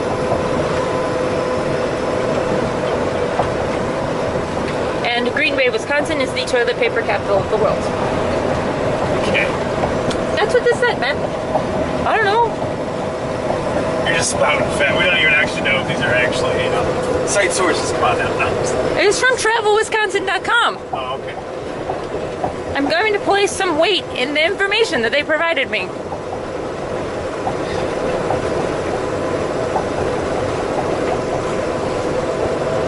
If it's not true, then it's just in multiple places, because I looked at a couple of places and I saw them. Hey, what's a crop that isn't dairy that Wisconsin produces the most of? Crop? Like fruit or vegetable?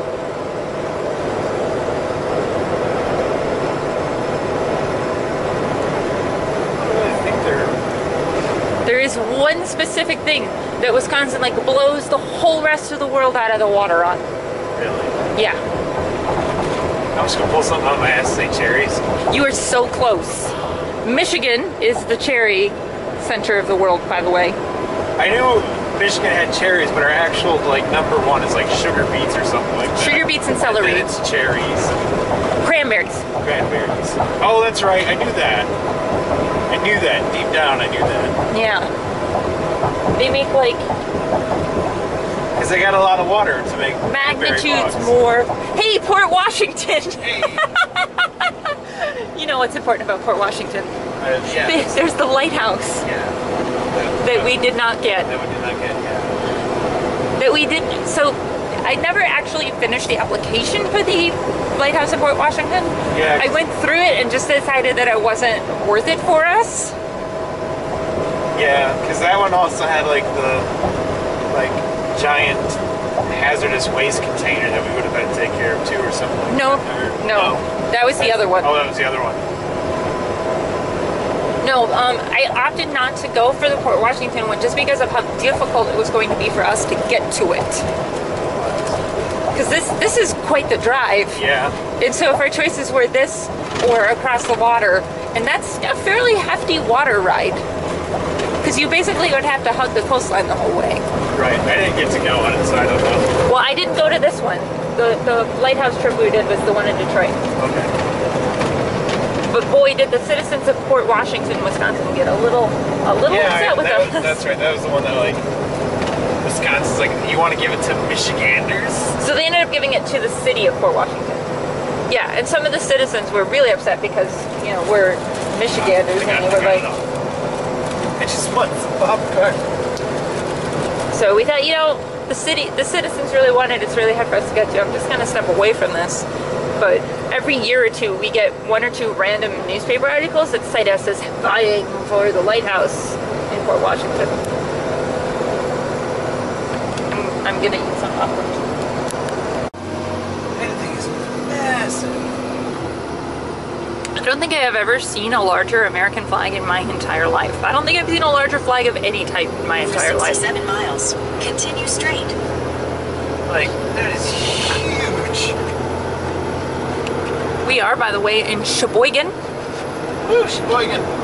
And this appears to be a giant building for Acuity Insurance.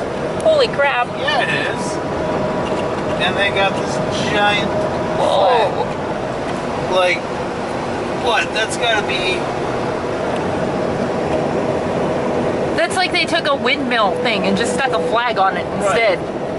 I'm just trying to think of the size of the flag. Like, what, 15 foot by 25? Like, Jesus. Maybe. Yeah, that's That's huge. Like, I feel like it could cover this truck. No problem. astonishing. Yeah. It's quite the building, too. It was... Wow. Turns out it's like the massive. only insurance company in Wisconsin. It's your only choice, just this Right, one. It's just this Acuity. That's the Acuity Technology Center. So, despite me never having heard of Acuity before, right now, I'm going to take a guess and say they're large. Yeah. Isn't it funny when stuff like that happens? Like whenever we go to Pittsburgh, I see all these really giant facilities for companies I've never heard of. Right. Think of a building that size, you would have heard of at least once. Right? But then I'll mention something like steel case to someone. They're like, Huh?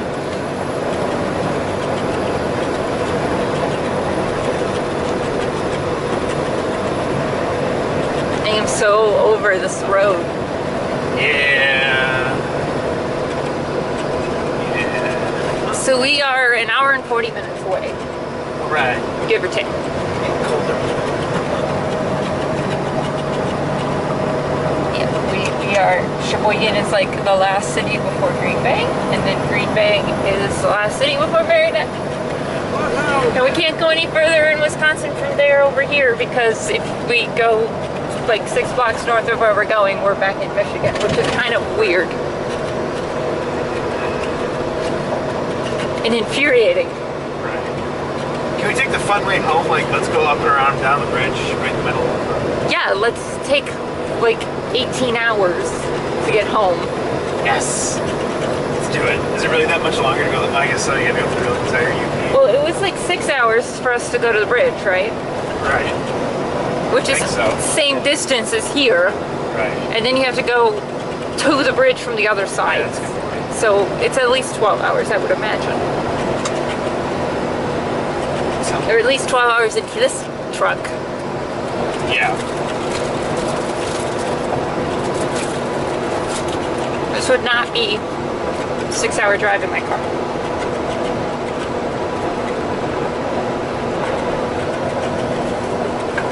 This is such an uncomfortable truck. I'm too tall to sit in this seat. So I've been doing yoga every hour or so. But it's got a nice big bench you can kind of stretch on. Kind of, yes. But there's not a lot of, oh, I am actually out of a battery. So I'm gonna go take care of that. Okay, I have a battery now. So as I was saying, down here, there's not enough room for me to put my feet anywhere where they are straight. So I've been cramped. And it is kind of uncomfortable. Whereas I can just make my own leg room. Oh, yeah. Now my feet are dangling. That doesn't sound great. I can still reach the bike now. It's fine.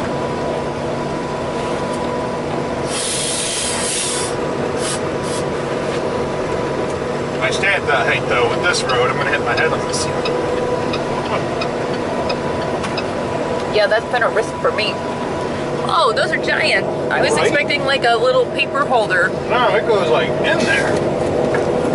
Huh. Like there are like 8 people's worth of like rental agreements sitting in this one. Like they don't clean it up very often. It's funny. In my insurance info, I'm guessing.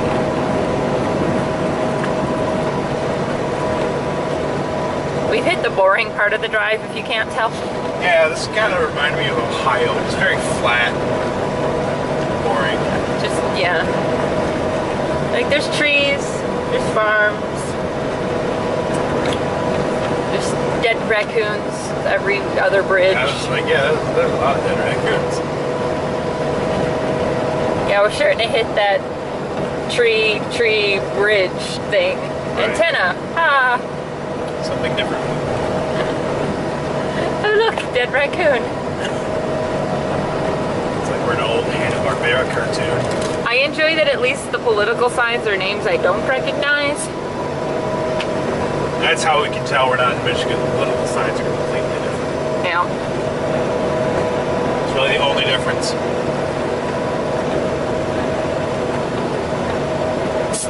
Oh. Interesting. Oh, you can't Huh. What if I want to? Like, that's not even like you can sneak by kind of blockade, like a cone. No, that's just straight up. I wonder if they're tearing out this bridge or something. Maybe. It looks really, I don't know. I don't know. Alright. Let's keep going. Onward. Onward. That's my channel, though. I know. I'm sorry. So it's 2:30 Yep. Central Time. Yeah. And we are almost in Green Bay. We have 65 miles to go. Hey. Right? Like we're so close. So close. And not and also not. Right. It's currently saying about 3:30. Yeah. Yeah.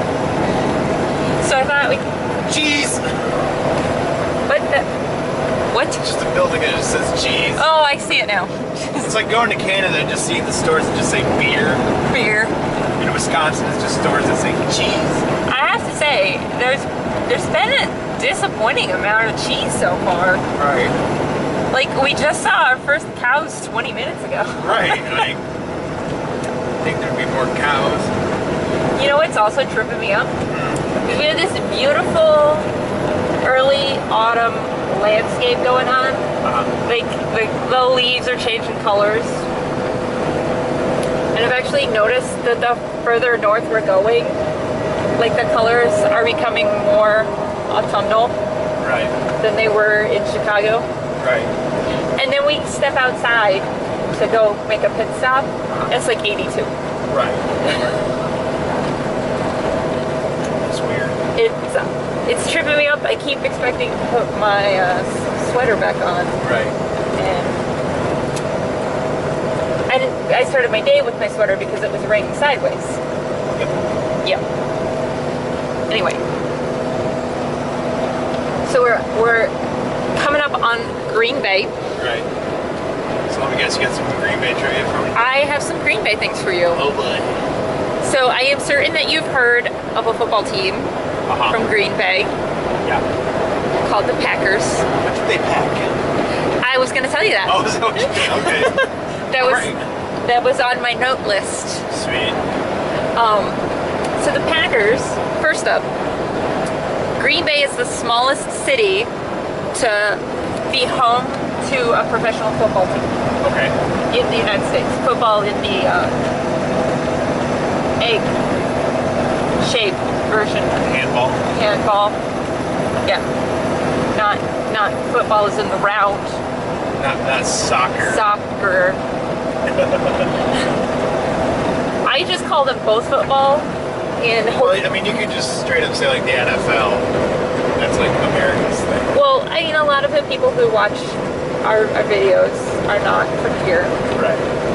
And I just call them both football and hope that people can figure out the context. I've done the thing where it's like football or football. Everyone I've met that's talk about soccer and say football, they usually say like football, like they had the. So I have this weird thing about pronouncing words in the right context. Right. It trips me up when I hear things like football used in casual American English. Right. And I'm not entirely certain why I have this, because I'm not into language purity at all. I think that language is not pure. Look, more cows. And it still bugs me. Right. I don't know. Anyway. That field is very green. Just take it. I know. Appreciate that. It is so green. I don't know enough about farming to tell you what's being grown over there. Say like, Somebody tell us, because we don't know. doesn't look like the right green to be alfalfa. I don't know. And I'm not going to try to make a guess. I'll only make a guess if I'm like more than 40% certain. Okay, so Green Bay, Wisconsin is the smallest city to host an American football team. Right. Professional football team. Also, Green Bay Packers fans are known to be some of the most loyal football fans in the league. No flip-flopping. No. Part of this is because their bitter rivals are the Chicago Cubs or the Minnesota Vikings, depending on who you ask. You might notice that those are the two states that are squished up next to Wisconsin. Right. And this is a rivalry that goes back to all three states existed next to each other. Anytime you have a sports team from Illinois and a sports team from Wisconsin, it's bitter to the end. Right. But they're super, super loyal fans, and they're a fairly small city, which consequently means they're sold out constantly. They have a renewal rate on their tickets of over 99%. So each year, like if you buy your season tickets, you can renew your package, you know? So each year, a couple hundred will go up for sale. Like that's all that will be up. Wow. And they apparently frequently have a waiting list of over 50, 60,000 people. Wow. So Crazy. that is crazy. I think that means just home games, I would think so. but I don't know that for sure. That's a very large building to just spring up out of nowhere. Right. It's tiny red letters that can't read. So, yeah, those are really, I'm sure they're big, it's just that that's very far away. It says cheese, something cheese.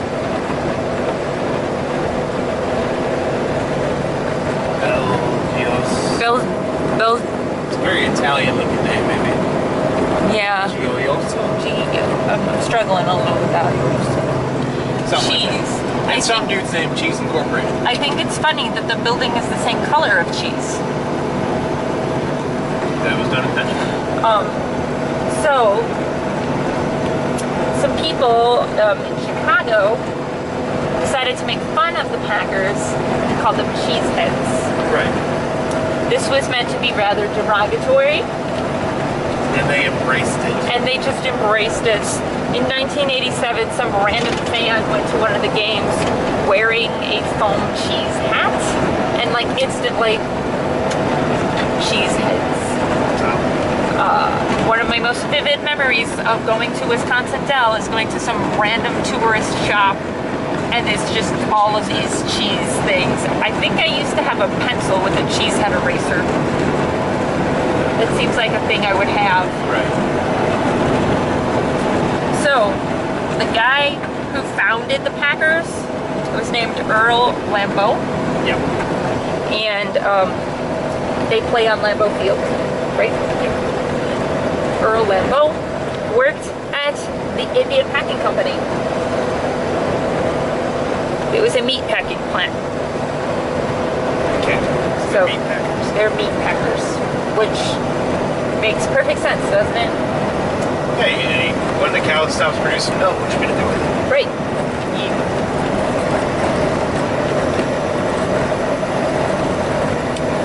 And as to not to like get bump. Oh boy. Warning. All the other ones didn't give us a warning, so I'm a little nervous. There it was. Okay. That wasn't so bad. That was less than some of the other ones It's we've like had. the most mild bump we've had. So, my favorite piece of trivia about the Green Bay Packers, and this is one I actually bring up on a moderately regular basis. Okay. They are a non-profit organization. That they are publicly owned. They have like 5 million shares, and nobody is allowed to own more than 4%, which is like a couple 100,000. Okay. So a share is not necessarily worth a lot, right? Right. But they did this as a way to sustain the team being in a fairly small market. Like, one guy wouldn't necessarily want to come in and have ownership of a team that's in a city that freezes for half of the year and nobody will visit for any reason other than the football game. Right. Like Chicago or Indianapolis, those are places where you would visit for tourist purposes. Right. But not as much for Green Bay. Hey, look, Marionette is finally on the sign. Yeah, right. It always feels like a big accomplishment when we're going somewhere. Right. So,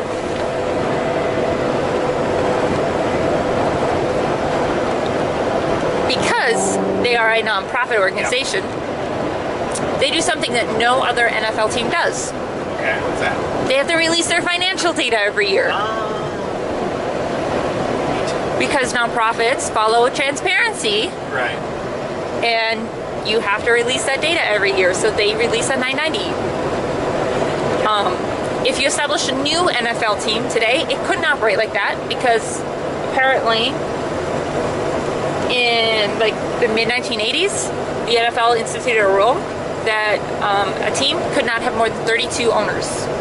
In 10 miles, take exit. But they grandfathered in the Packers. US 41N and US 141 And of those 32 owners, at least one owner has to have at least 30% ownership.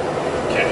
So you would not have the same structure with a new team, but the Packers are not changing that anytime soon. They're just grandfathered right under there. Yeah. So I think it's really quite fascinating. It's kind of cool. Yeah, it's kind of cool.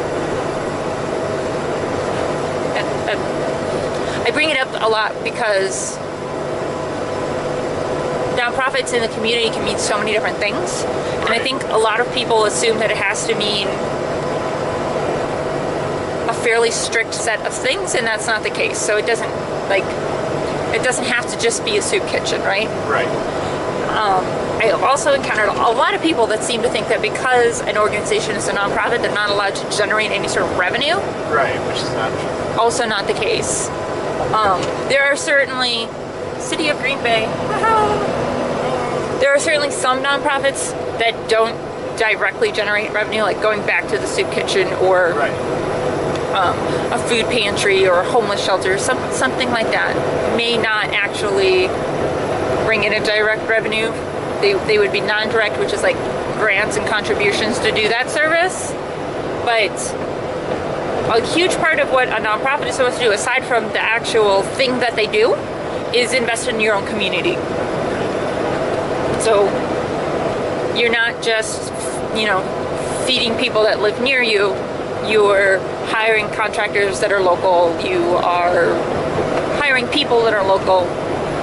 And any chance that you have, you invest back into your own community. So that would be a huge part of how the Packers are able to do that, because I'm certain that they do.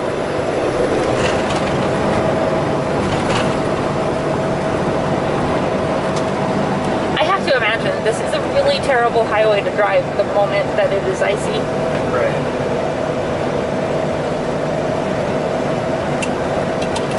Every other highway. That doesn't make it any better.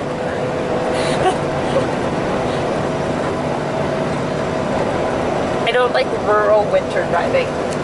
Yeah, kind of sucks. Yeah.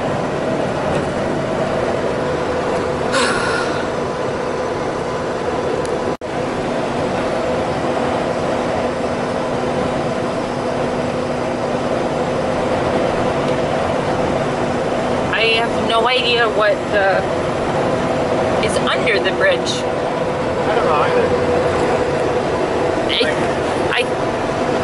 I don't want to speak without being certain. There might be a name coming up. I think it's Green Bay. Like we're about to go over the bay. Right, not Green Bay the city. That would be weird if the bridge went over the whole city. But gusty winds on bridge, fantastic. Both hands. All right, I'm ready. Gusty winds and bumpy roads. I can do it.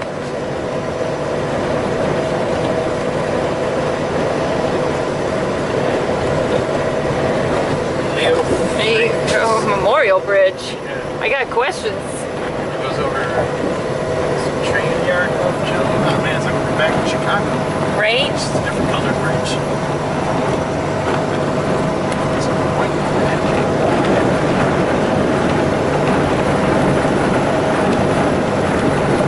The fact that it's this tall tells me that there's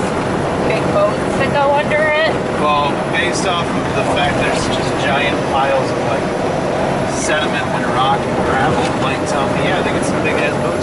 Yeah, so that's Green Bay. Yeah. We're going over one of the rivers. I think it's just an inlet. I don't know what that is, but that's pretty. That is so cool. It's very pretty. Yeah.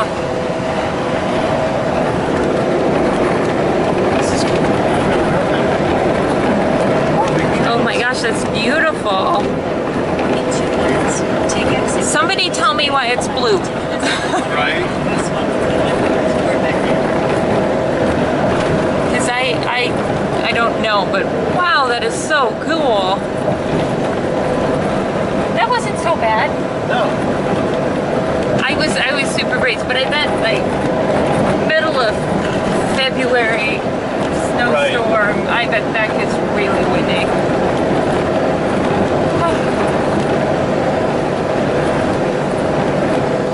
This is one big drive for us to go to the Michigan border. Right. I might be a little salty about that right now. Need to build a bridge over right in the middle of Lake Michigan. I think we can handle that. It'll only be what? I don't know how many miles out. That'd be a big ass bridge. Yes. We can do it though.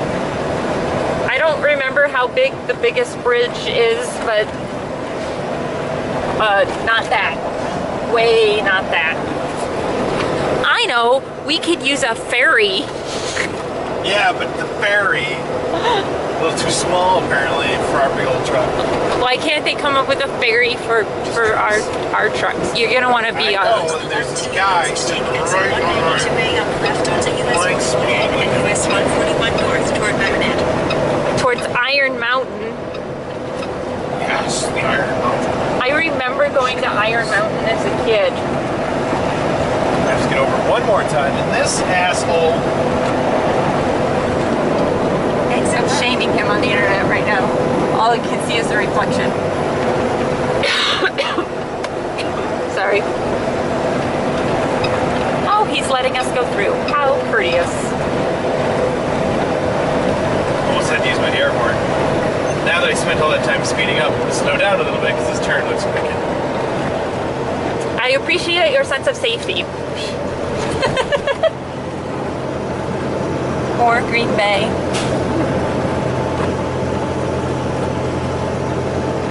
Looks more blue. This is really beautiful. This would be absolutely awesome Lane ends. Ah, this is confusing. to kayak in. This Right. is very, I don't know what's going on. So construction is pushing us into where the lane ends normally. We're in the shoulder right now, aren't we? We are in the shoulder right now, yes. I don't like this. I'm gonna look over here instead. Enjoy the view while you can, while I'm over here having to pay attention to this bullshit. 3 miles. The shoulder is closed. The shoulder's closed. Oh god! Running out of areas to drive. Alright, I want to get over. Just get in the middle-ish. Aim for Oh my god. He's back. Go die in a fight. You!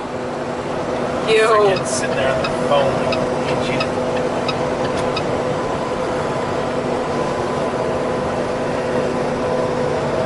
That's a large house. Yeah, it is.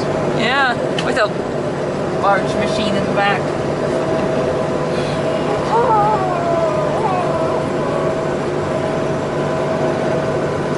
42 miles, 39 minutes. I got a junction coming up here. Does it say anything about the junction? For 40 miles, continue straight. Oh, they took us going straight. Just take 41 north. At this rate, just take 41 north to the North Pole. Uncle Sam fireworks.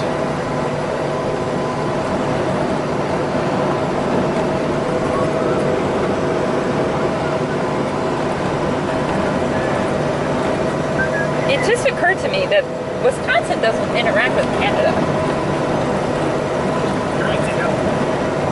Like, I think that's a trademark of both Michigan and Minnesota, is there's a lot of Canadian interaction. Right. And then international social interaction. I think color's a decent amount of the culture. Right. I think we feel very north, in part because we're squished right up there with Canada. Right. But I just checked on my map. Ah.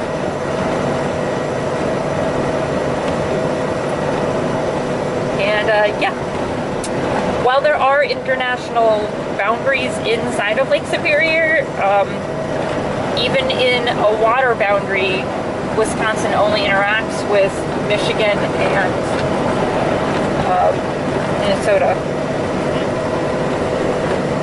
And the only other state that Wisconsin touches in any capacity is Iowa.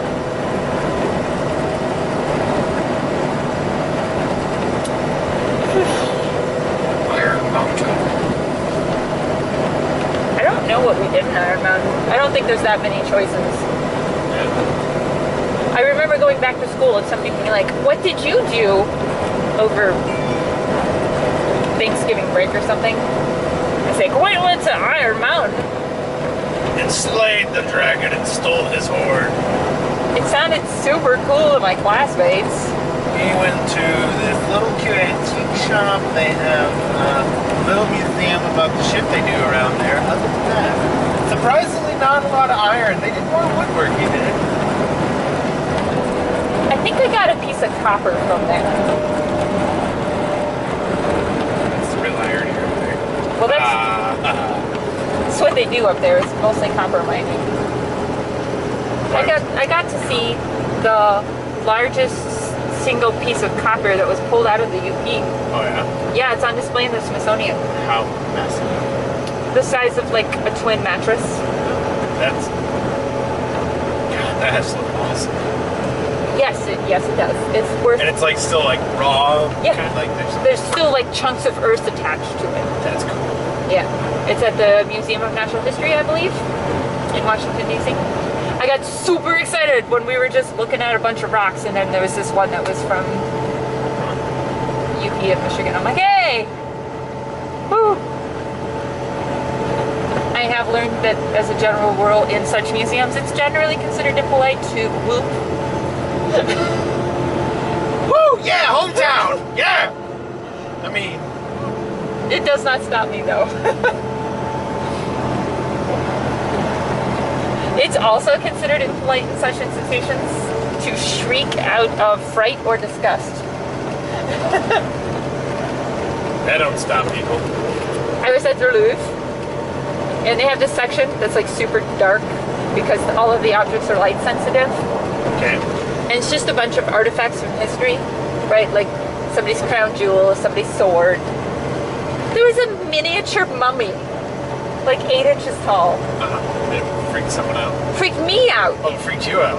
I hate mummies. Oh. I really don't like them. They're kind of creepy, but... Yeah, they just... they used to terrify me as a child, but now as an adult, I just find fascination out of, like, how the human body can get preserved so well like that. It's just crazy. It doesn't... It's not a fear, but it's more... It's just creepy.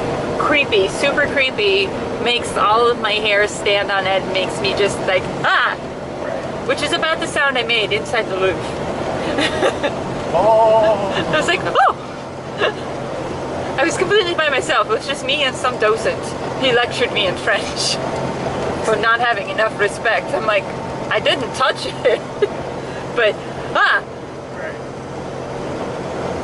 It I think was the size. It was really small. There was a description, and I was too bothered by it to actually sit and read it. I did, however, shoot a picture of it, but I'd have to go dig. That's entertaining. And it's raining again. We can't be composed all the time. Right.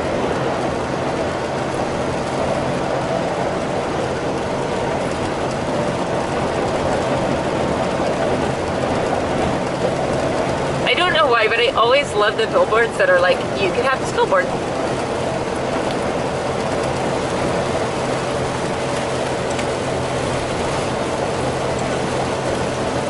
These are the best wipers ever. I've never seen any better in my entire life. greatest.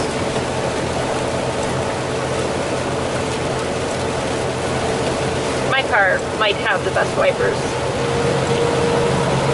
I think I spent like $60 on them. Look! It's another pillar of Wisconsin. I just find you have to have like the best wipers. If you actually got like the Rain-X coating is the bee's knees. The fact that you can just get the washer fluid that is Rain-X infused. I don't have that. Oh my god, it's so magic. It just rolls right off. Like you barely even need your wipers at that point. I don't have that. It sounds like I need it. You do. It's only like 50 cents more than regular washer fluid. Literally every time I get washer fluid, it's because I completely ran out and I just am at the Just first grab, store like, that the gas sells it. station, Yeah. Well, Meyer sells it. I always use it. I love it. I love it. Love it. Love it. Maybe I should just get it the next time I go to Meyer and have it in my car. You should. Because like the big van has it, and I love it. The minivan doesn't have it yet. I'm just using up what's in it because I'm cheap. Shit. So what you're saying is I should get 2 containers of it at Meyer. Yeah, no. Alright, we're gonna deal with this weather.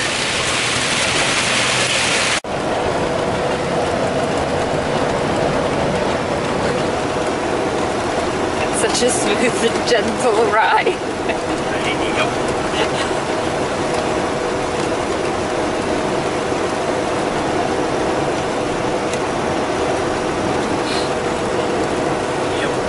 It's kind of mesmerizing to watch the Coca-Cola.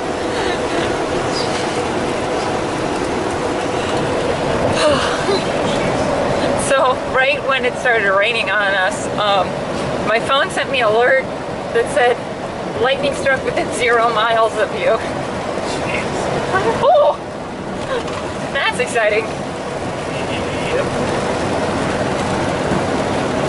Fortunately, we seem to be out of the worst of it. We're also painfully close. Right, so close. It's hard to feel like it's close because, Stupid blue. well, that, and we're still on this highway. I don't, Like the middle of nowhere. right, I don't remember which one this is, 41 or 43, something like that. But there's no indication that we're anywhere near something. Right. It's not like, oh, look, I see the skyline of anything. But I'm pretty sure the place we're going just kind of exists between a bunch of farms. Probably. Yeah.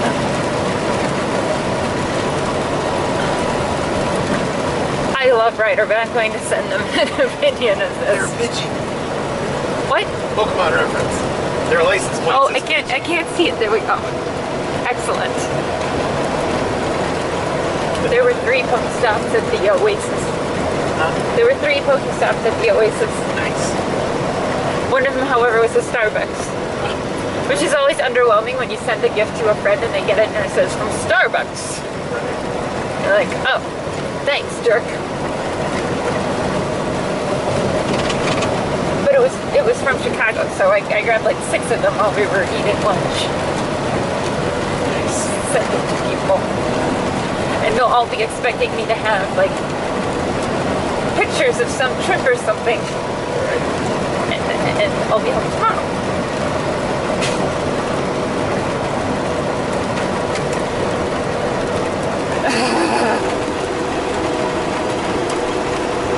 So if the vlog is bumpy and you're getting car sick, I apologize, but I'm doing the best that I can. Just Oh, does your side have a mirror facing the ground? Outside?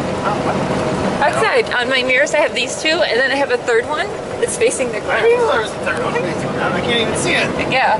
When we get out, I don't know what its I purpose still is. can't see it either. What was that? That was my hair out of my seat. I was trying to see if I can see it, but even at the lowest setting. No, it's like right up here. I have no idea what its purpose is. I feel like you'd be able to see like if someone's like right next to you. I don't know. It looks like you might be able to move it, but this is outside my knowledge base.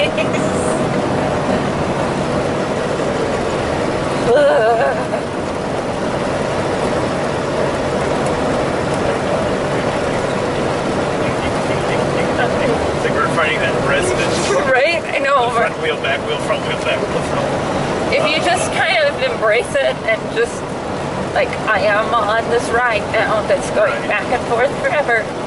Forever. I never, like, look at that. That is a long stretch of just nothing.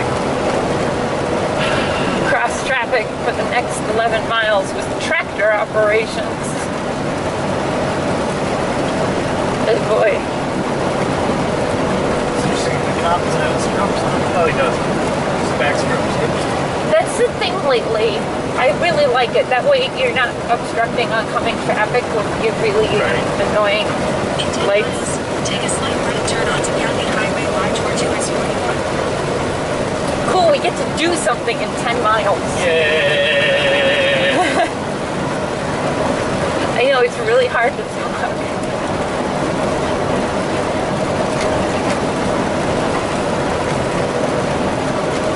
And it's the truck, it's not the road. Because we keep going over different types of road. I can see, like, the little bounciness in it. I wonder if I slowed down a little bit if I would.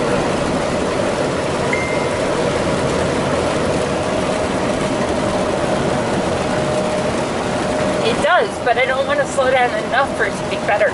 Right. I would rather be miserable. Oh, wherever you were there.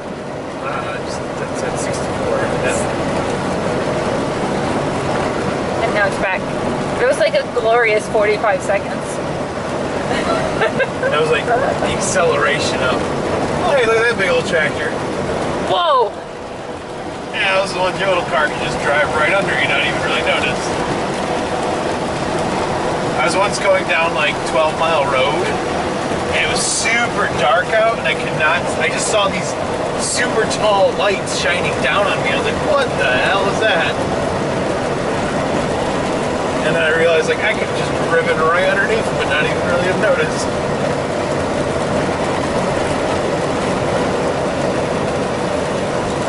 Apparently Mackie is having existential anguish.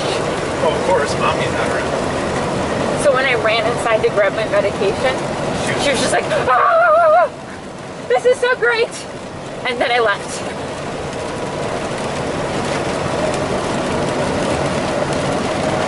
I don't think Liz or Steve even saw me. Right. She's probably just gonna get to the point now where it's like, oh, Liz is bringing me to work, clearly. Snowmobiles. Snowmobile crossing. Well, Liz takes her to work frequently. Okay. Sometimes when I go to the Y in the morning, it's a lot easier if she takes her in.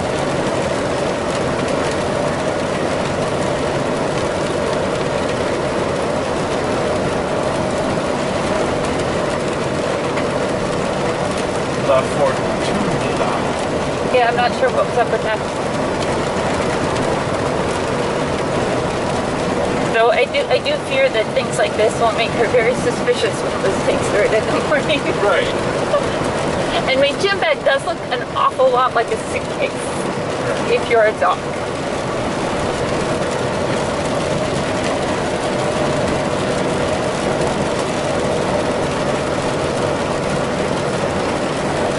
It's funny, I just saw the first chestnut trees in the wild that I've seen on this drive.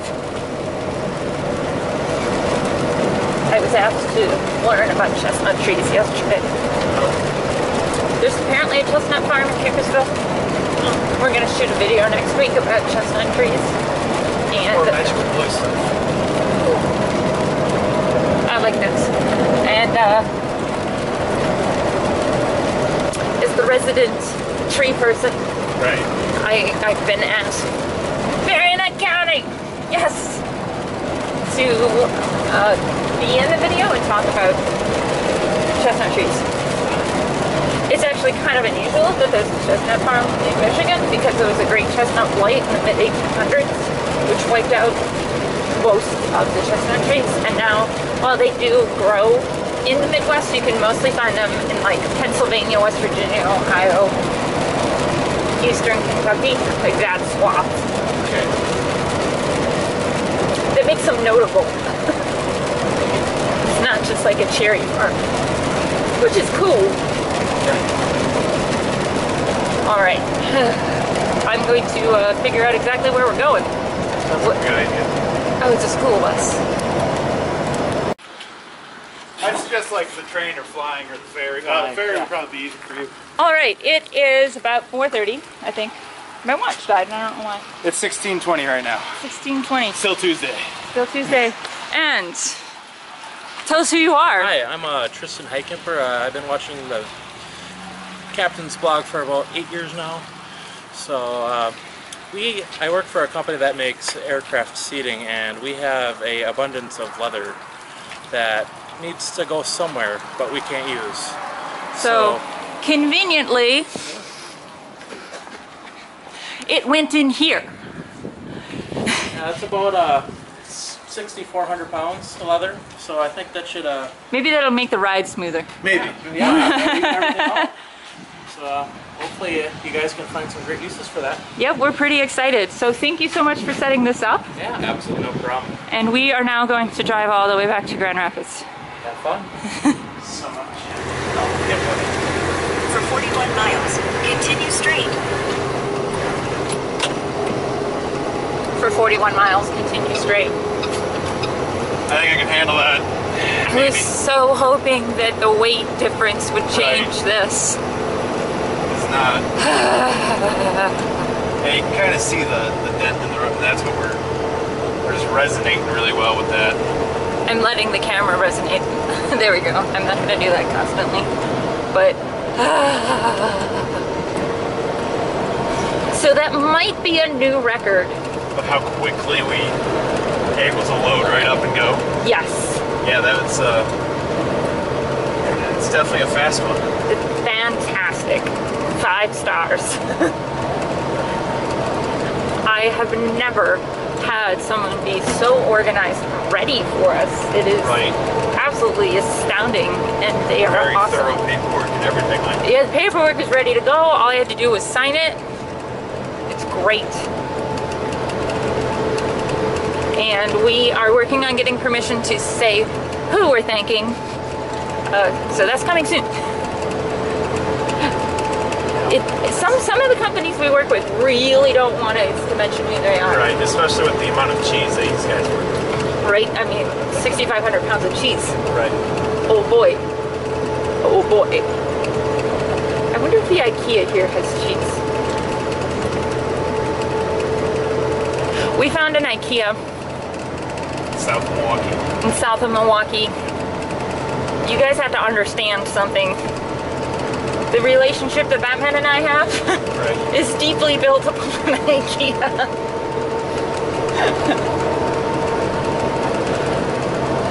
There's been a lot of IKEA trips, including that one where you went and picked me up at the airport in Detroit, and then we went right to IKEA, which was awesome. That was a fun trip.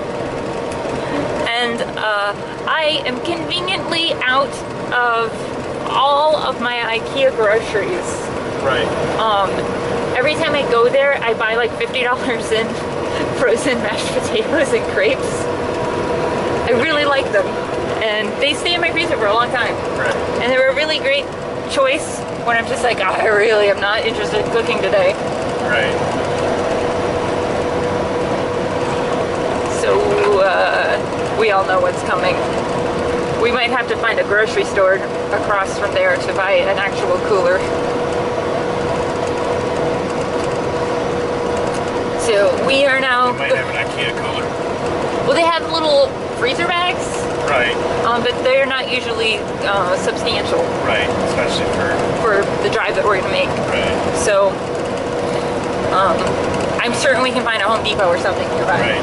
Or Menards. Menards.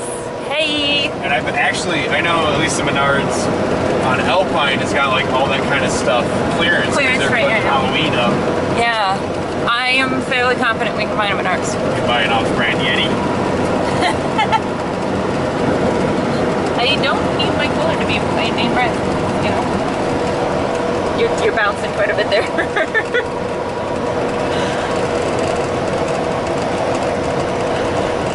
Okay. We are going to be back later when there's something to share. It's a shame we can't roll when we're doing music, because I'm sure they would love just an hour of Batman and Moose karaoke. But because you two understand about our car trip karaoke is we listen to a lot, by a lot I mean a lot of Lady Gaga and Pink. You know who else is a fan of Pink? At least Pink for sure. Joey's dad. Yes! I think everybody should be a fan of Pink. Right, she's amazing. I am a huge fan of Pink and of Lady Gaga, and I noticed that Pandora's Lady Gaga station also mixes in a lot of Shakira. There's some Shakira. And I'm totally here for that. There was a bit of like good Kesha songs that we had. Royal as well. Yep. Or Lord. Lord. And Anyway. some No Doubt. Yeah. The stations are awesome. Thank you very much. Alright, we're gonna go just sing ourselves to death while we go down this stretch of road where there's nothing to see. There's a geographical marker in a half a mile. Isn't that antenna? Not very geographic. I have to admit, I'm kind of curious.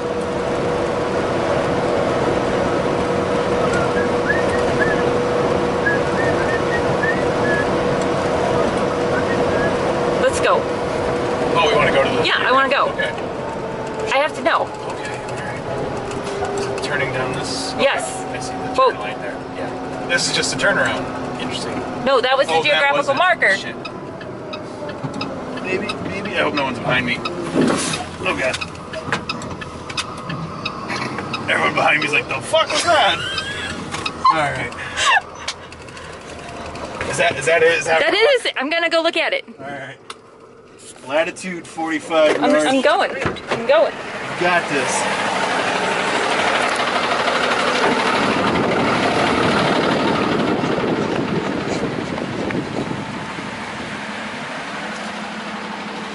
Latitude 45 degrees north. Theoretical halfway point between the North Pole and the equator. So the North Pole is 3,117.55 miles that way, and the equator is 3,097.3 miles that way. The spheroidal shape of the Earth makes degrees of latitude in the north longer than in the south. The true halfway point between the pole and the equator on Highway 45 is marked 710 feet north of Menominee on Highway 141, sea marker 3/4 mile north of Beaver. Erected by Frank E. Noyes, 1938. So even the sign is telling us that we're close to it, but we're roughly halfway between the equator and the North Pole.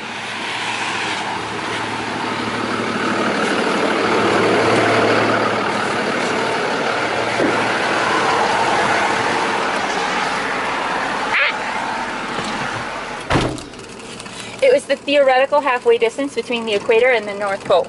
Oh! Neat. They have, I assume since they made the sign, or made the marker, determined the specific halfway point. That's the quarter mark of this what we're getting. Yeah, quarter mark of the Earth. Neat. We learned something. We did. Thankfully it didn't cause traffic. The only reason I was able to do that is I saw there was nobody behind me. That was like the only reason. Potentially my next step was to turn at this road and turn around.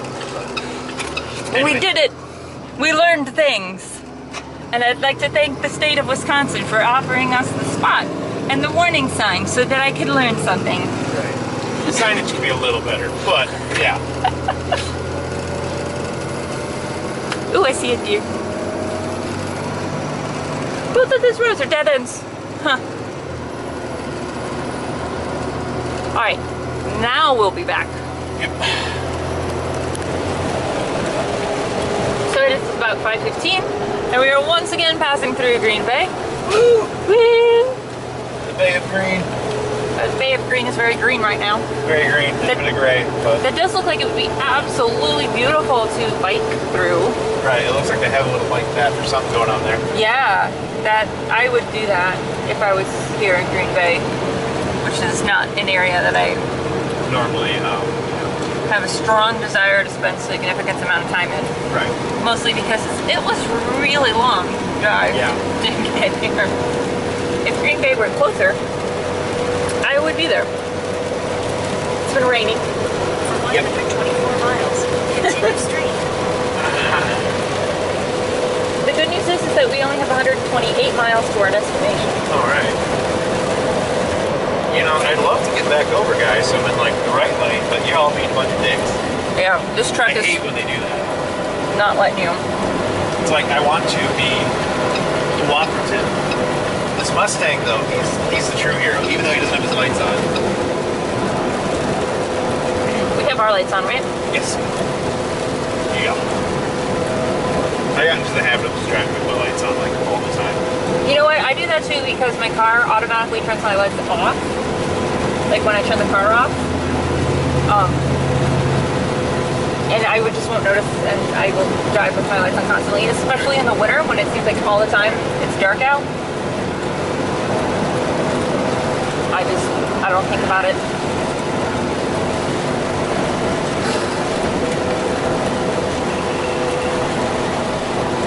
We are bored. Yep. At least this road is better. Yes, this road is definitely not nowhere near as bouncy. Passport. Yeah, I was hungry. Gusty winds. Oh, wait, we're going on the bridge. Woo! Oh, I called the Green Bay Bridge. Well, that's what I'm calling it. That's what we're calling it. It's like Leo Frio Memorial Bridge or something like that. I'm sure someone. Leo something. I remember Leo. We'll look at this side this time. Woo-hoo. Woo-hoo. I might actually have to fight gusty winds, so I'm gonna be over here controlling stuff. While You do the concentrating. I'll do the concentrating. You do the point and shoot. Pointing and shooting. I'm pretty good at that. I figured out how to do that over time.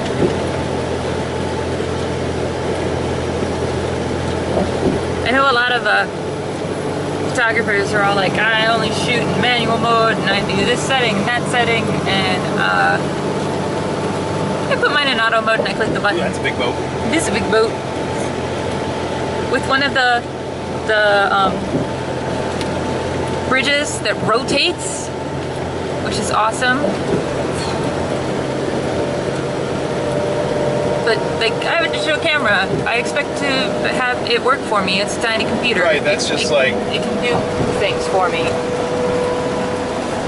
Now, once I get the photo, I'll go into Photoshop and like adjust the levels and stuff, but I shoot everything in RAW. Right. And focus and composition are really the important parts. All of the other components of it, Photoshop will just tweak that out. I would rather take like 8,000 photos at once. Right. And think through them. Your camera, that, for an analogy like maybe for me would be like buying my electric screwdriver that I have, which is awesome, but only turning it manually instead of actually pulling the trigger. I think that's a good analogy for you. Like, you got the tool that has all these skills. Right. Let it do it, especially if your screwdriver had a setting that like you didn't choose the speed and force. Right. It knew, depending on what you were doing. Torque setting, and Yeah. Like, that's kind of what I got going on. My camera is just, oh hey, this is what we're doing. I mean, if you're buying a camera that only shoot, like, more power to you, but don't spend stupid amounts of money on a camera that does all the things and not use all the things. I have a Hasselblad, right? Well, my Hasselblad has two different backs, so the Hasselblad can be digital or it can be film. Right. So the digital, let's just pretend that doesn't exist, but the film version of it, you have to tell it every single step. Because, like, there's no auto mode in a film camera. I mean, there are some that have that, but in a Hasselblad, there's no auto mode. You have to know the film speed, the exposure time, the aperture, the focus. You have to tell it all of that data. And there are some where it can kind of figure it out, even though there's no brains in it. Right. There's some where like they lock and stuff, but the Hasselblad lets you do absolutely anything you want, even if what you want to do with it is very long. Is that why you have to have it repaired so often? I had to have it repaired because, so how much does a Hasselblad cost, right? Thousands and thousands of dollars. it is very easy to spend tens of thousands of dollars on a Hasselblad, and it's worth every penny. Okay. It takes photos in a way that is just fundamentally different. So you see like magazine covers sometimes where they have a person that's like a big headshot or a full body shot, but they're not warped. Like it looks like they're sitting in front of you. Okay. But if you set a friend in front of you and took the same type of picture, it doesn't look like they're sitting in front of you. It looks like a warped picture of them. Yeah. Yeah, Hasselblad looks at things differently without getting really deep into the details that don't interest you. These are thousands of dollars. I bought my Hasselblad in pieces on eBay. Okay. So I bought the film back, the main body, and the lens as separate components on eBay, and the price out the door was under $300. Wow. The trade-off is that I got components that were roughly $100 each on a part that is usually like $5,000 to $10,000 each. Right. So it was not oiled. The shutter was bone dry. And I'm sure you work with enough machines with gears to understand the problems that happen there. Yeah. So we had to rehydrate my Hasselblad. Wow. Well, which is weird, but works fine now. Yeah. And I'm really glad that it works fine now because the person who knows how to fix it died. oh, that's a bummer. It is. Peter was super cool, but he was also like 86. And I don't know anyone else in Grand Rapids that can fix that.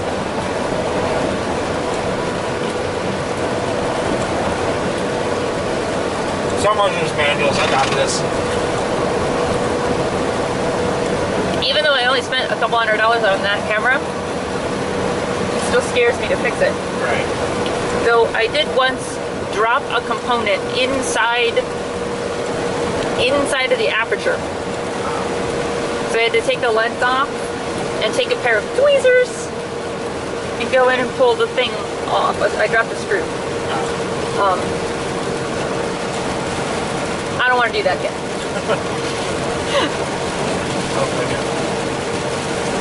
Got my fill. Alright.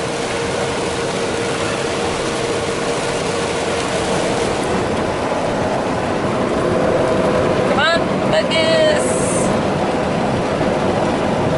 It's a beautiful sunset if we can see it.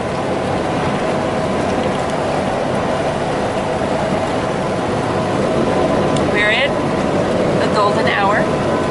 It is 6:11. It's still raining. Yep. But It's heavily. It's still raining. yeah, it's kind of chill now, but you know, rain is rain. At least it's bright and rainy, like. It's definitely worse when it's going to be rainy. Right. I do appreciate the sunset versus it just being dark. Ooh, look, a rainbow! Ooh. Fairly substantial rainbow. That's very good.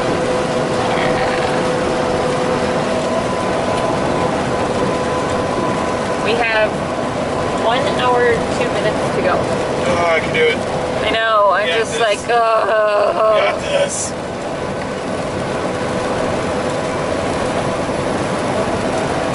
I am looking forward to the new record we will set unloading the truck. Right. That was pretty good. Oh, you want to go to Howard's Grove? No.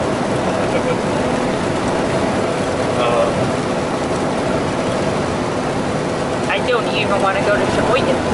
Yeah. So I will always remember Sheboygan as the nicest public restroom I've ever seen. Oh, yeah? Yeah, in that McDonald's gas station. It was tricked out. Nice. It was very unexpected. Because it's a McDonald's gas station. Right. You go in and like granite is everywhere. Wow. The stalls went from floor to ceiling, which you don't find here much. Right. And look at double rainbow. And everything was super clean. It smelled really nice. I was just like, wow, okay. That it was raining.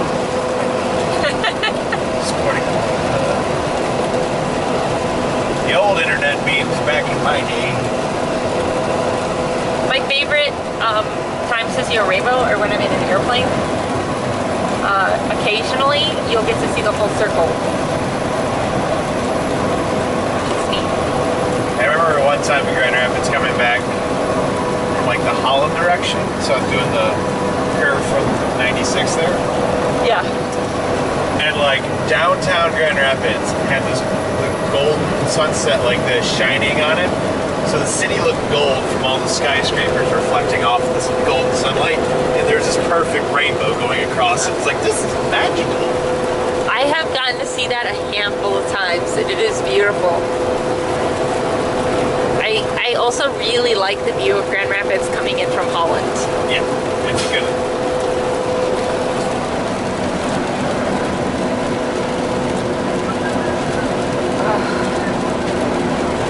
Did we pass the giant flag yet? I don't think so. No, that was like just Sheboygan, right? Yeah. We haven't passed Sheboygan. That should be coming up soon. Like, how can you miss it, right? Right. That's the real Along with question. that giant insurance agency.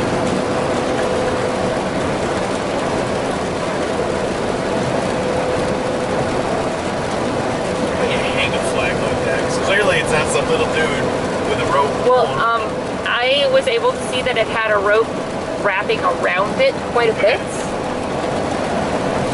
I'm not sure if that showed up on the blog or not, but it did wrap significantly.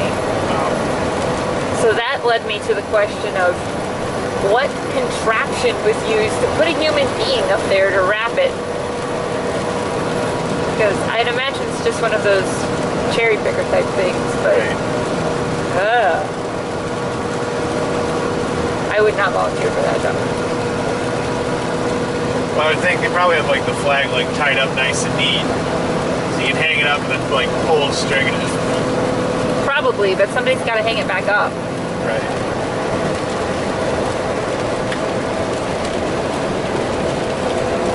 The That's majestic. not the big flag. That was the next one we saw where you're like, oh, that seems kind of meh after seeing the other one.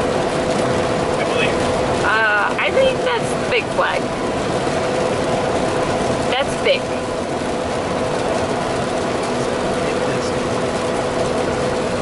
That's really big.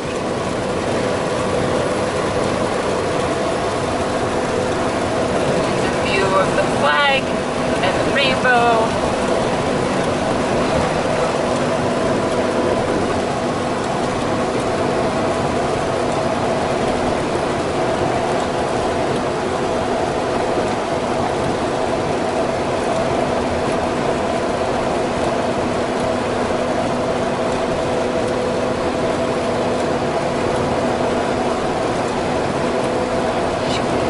Sheboygan is definitely one of the more entertaining sounding town names that we've passed. I like it. And I'm sure there's a strong meaning behind it.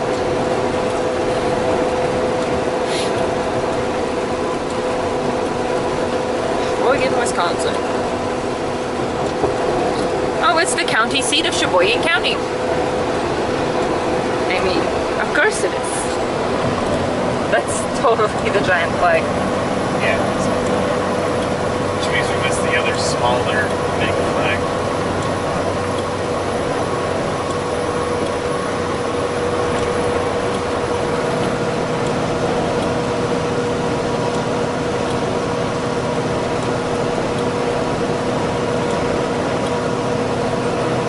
Yeah, our flagpole needs an airplane blinker.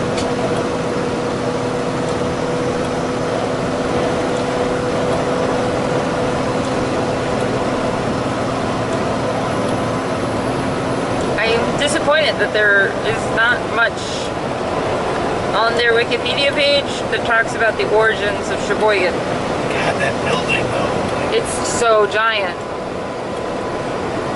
Just that whole glass. Just, so pretty. Can't believe all they do is just insurance. Right? That needs to be like a school. So apparently people generally agree that it's a Chippewa word, Okay. but differ as to its precise meaning.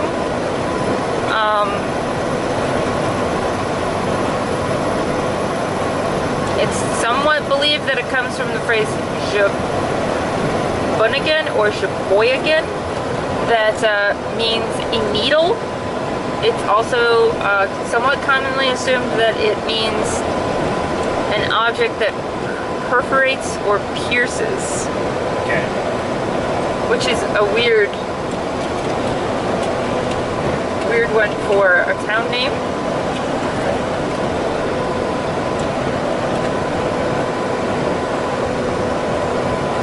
And apparently it was also known as Sheboygan, Okay. or something like that. People differ on which syllable is supposed to be Of course. emphasized.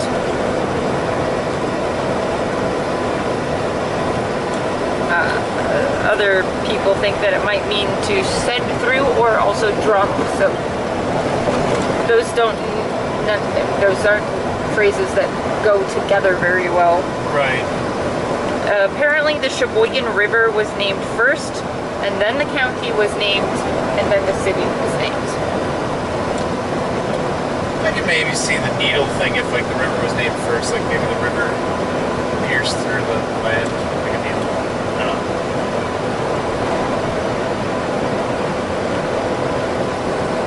Found Waldo. Hooray!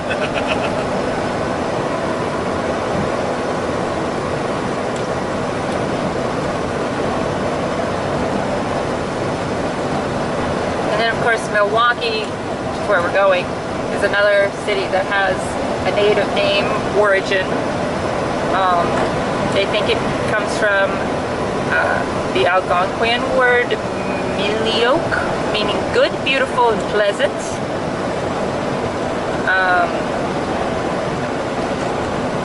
Potawatomi, Ojibwe languages have similar meanings, meaning the gathering place by the water. I was looking at a map the other day of a bunch of native territories from like 300 years ago. Yeah. And I mean, I intellectually knew how many cities and states took their names from them, but it surprised me how many were just like directly the same, like Kansas. That was interesting to me. Not sure if it would be interesting to everybody else. There's some listeners out there. I once did a 1 hour long blog on cobblestone. I wasn't trying to do a 1 hour blog on cobblestone. It just happened.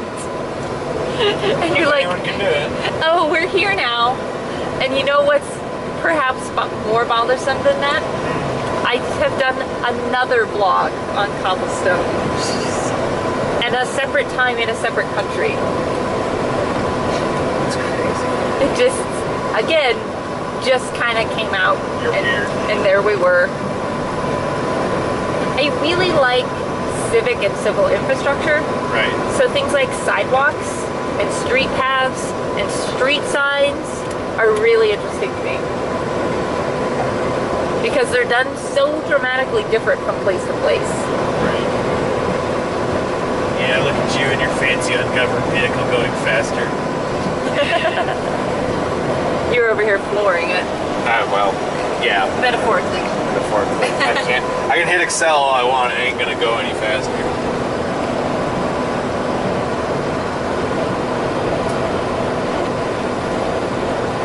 You're flowing it in spirit. Yeah.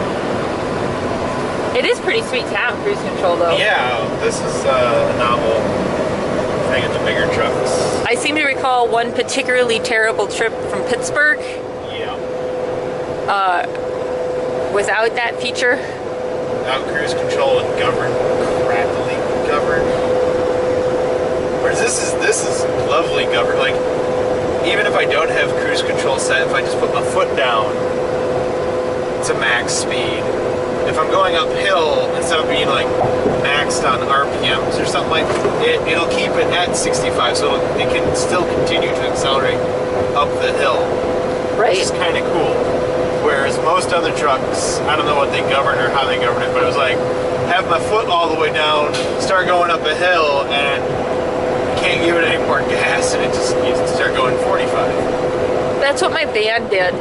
If you put it in cruise control at 60 and you went up a big hill, you're going 35, 40. So I had to turn the cruise off anytime I had those hills. This isn't even with cruise control on, it's just with my foot on the gas. It auto adjusts, which is pretty cool. That is sweet. So like 65, no matter what. Yeah, my car does that now. It kind of freaks me out when I'm going up a big hill and the cruise will start to compensate for that, and it is like, "Rrr." We don't have a ton of big hills in Michigan though. Right. Or the ones that we do have, I'm not using cruise control on them. Right. Use cruise control at Michigan Street, that'd be funny.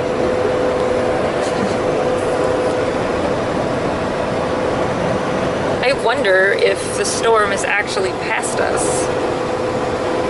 Or if we're just in a little bubble. Right.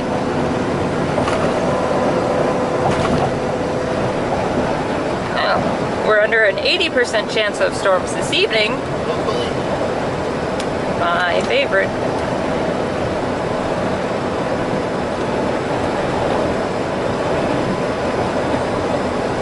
On the plus side, with the nice heavy rain, all the bugs are off the windshield. Yeah, it looks like we're pretty good for a while. It might rain overnight, but I don't think we're going to get anything substantial. Freeway to close Tuesday, 8 p.m. Oh. We're dodging the bullet there, aren't we? Man, well. Glad we didn't wait another day. That would have shocked him. I didn't catch when it was going to reopen. Right. I didn't see it either. I don't know, maybe it'll just, they'll half do it and then they'll go on strike. And then 6 months later, Right. when everybody has forgotten that highways existed. Right.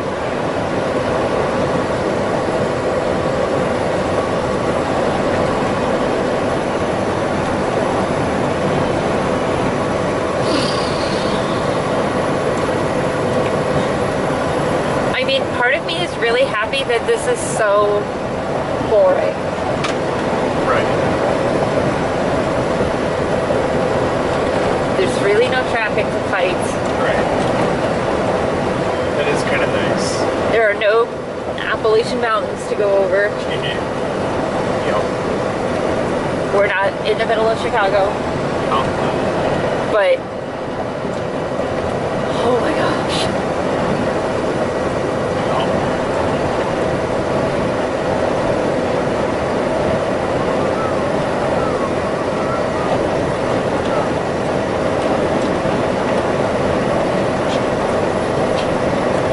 You can go further north in Wisconsin than Marinette, because Marinette is incidentally the southernmost northern border in Wisconsin.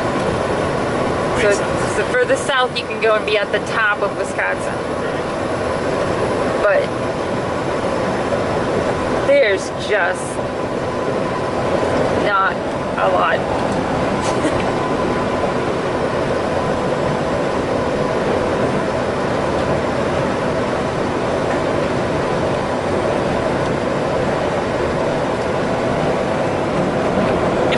Pretty though.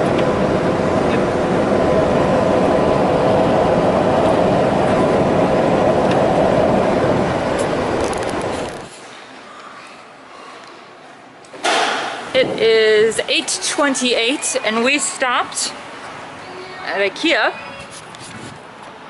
and had dinner, which was good. There were meatballs. Yep. And then we wandered around IKEA for a few minutes and bought some pillows. Yes. And wrapping paper. And wrapping paper. Extreme lengths. We sell a lot of stuff on Etsy that's gift wrapped, so I like to pick up wrapping paper at IKEA because it's weird. And if I have to abide by the system of wrapping gifts in paper, we're gonna do it weird. But fun fact, IKEA is a really awesome place to buy pillows.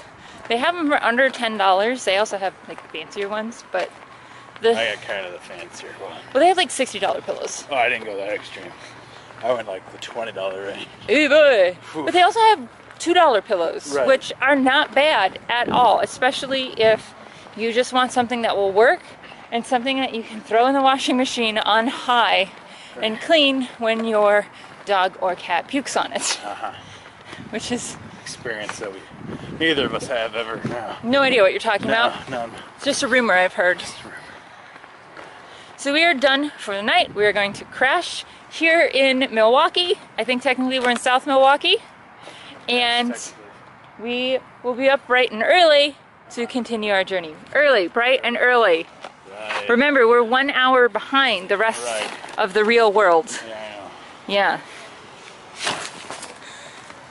Today's Captain's Blog is brought to you by Tristan Heidkemper.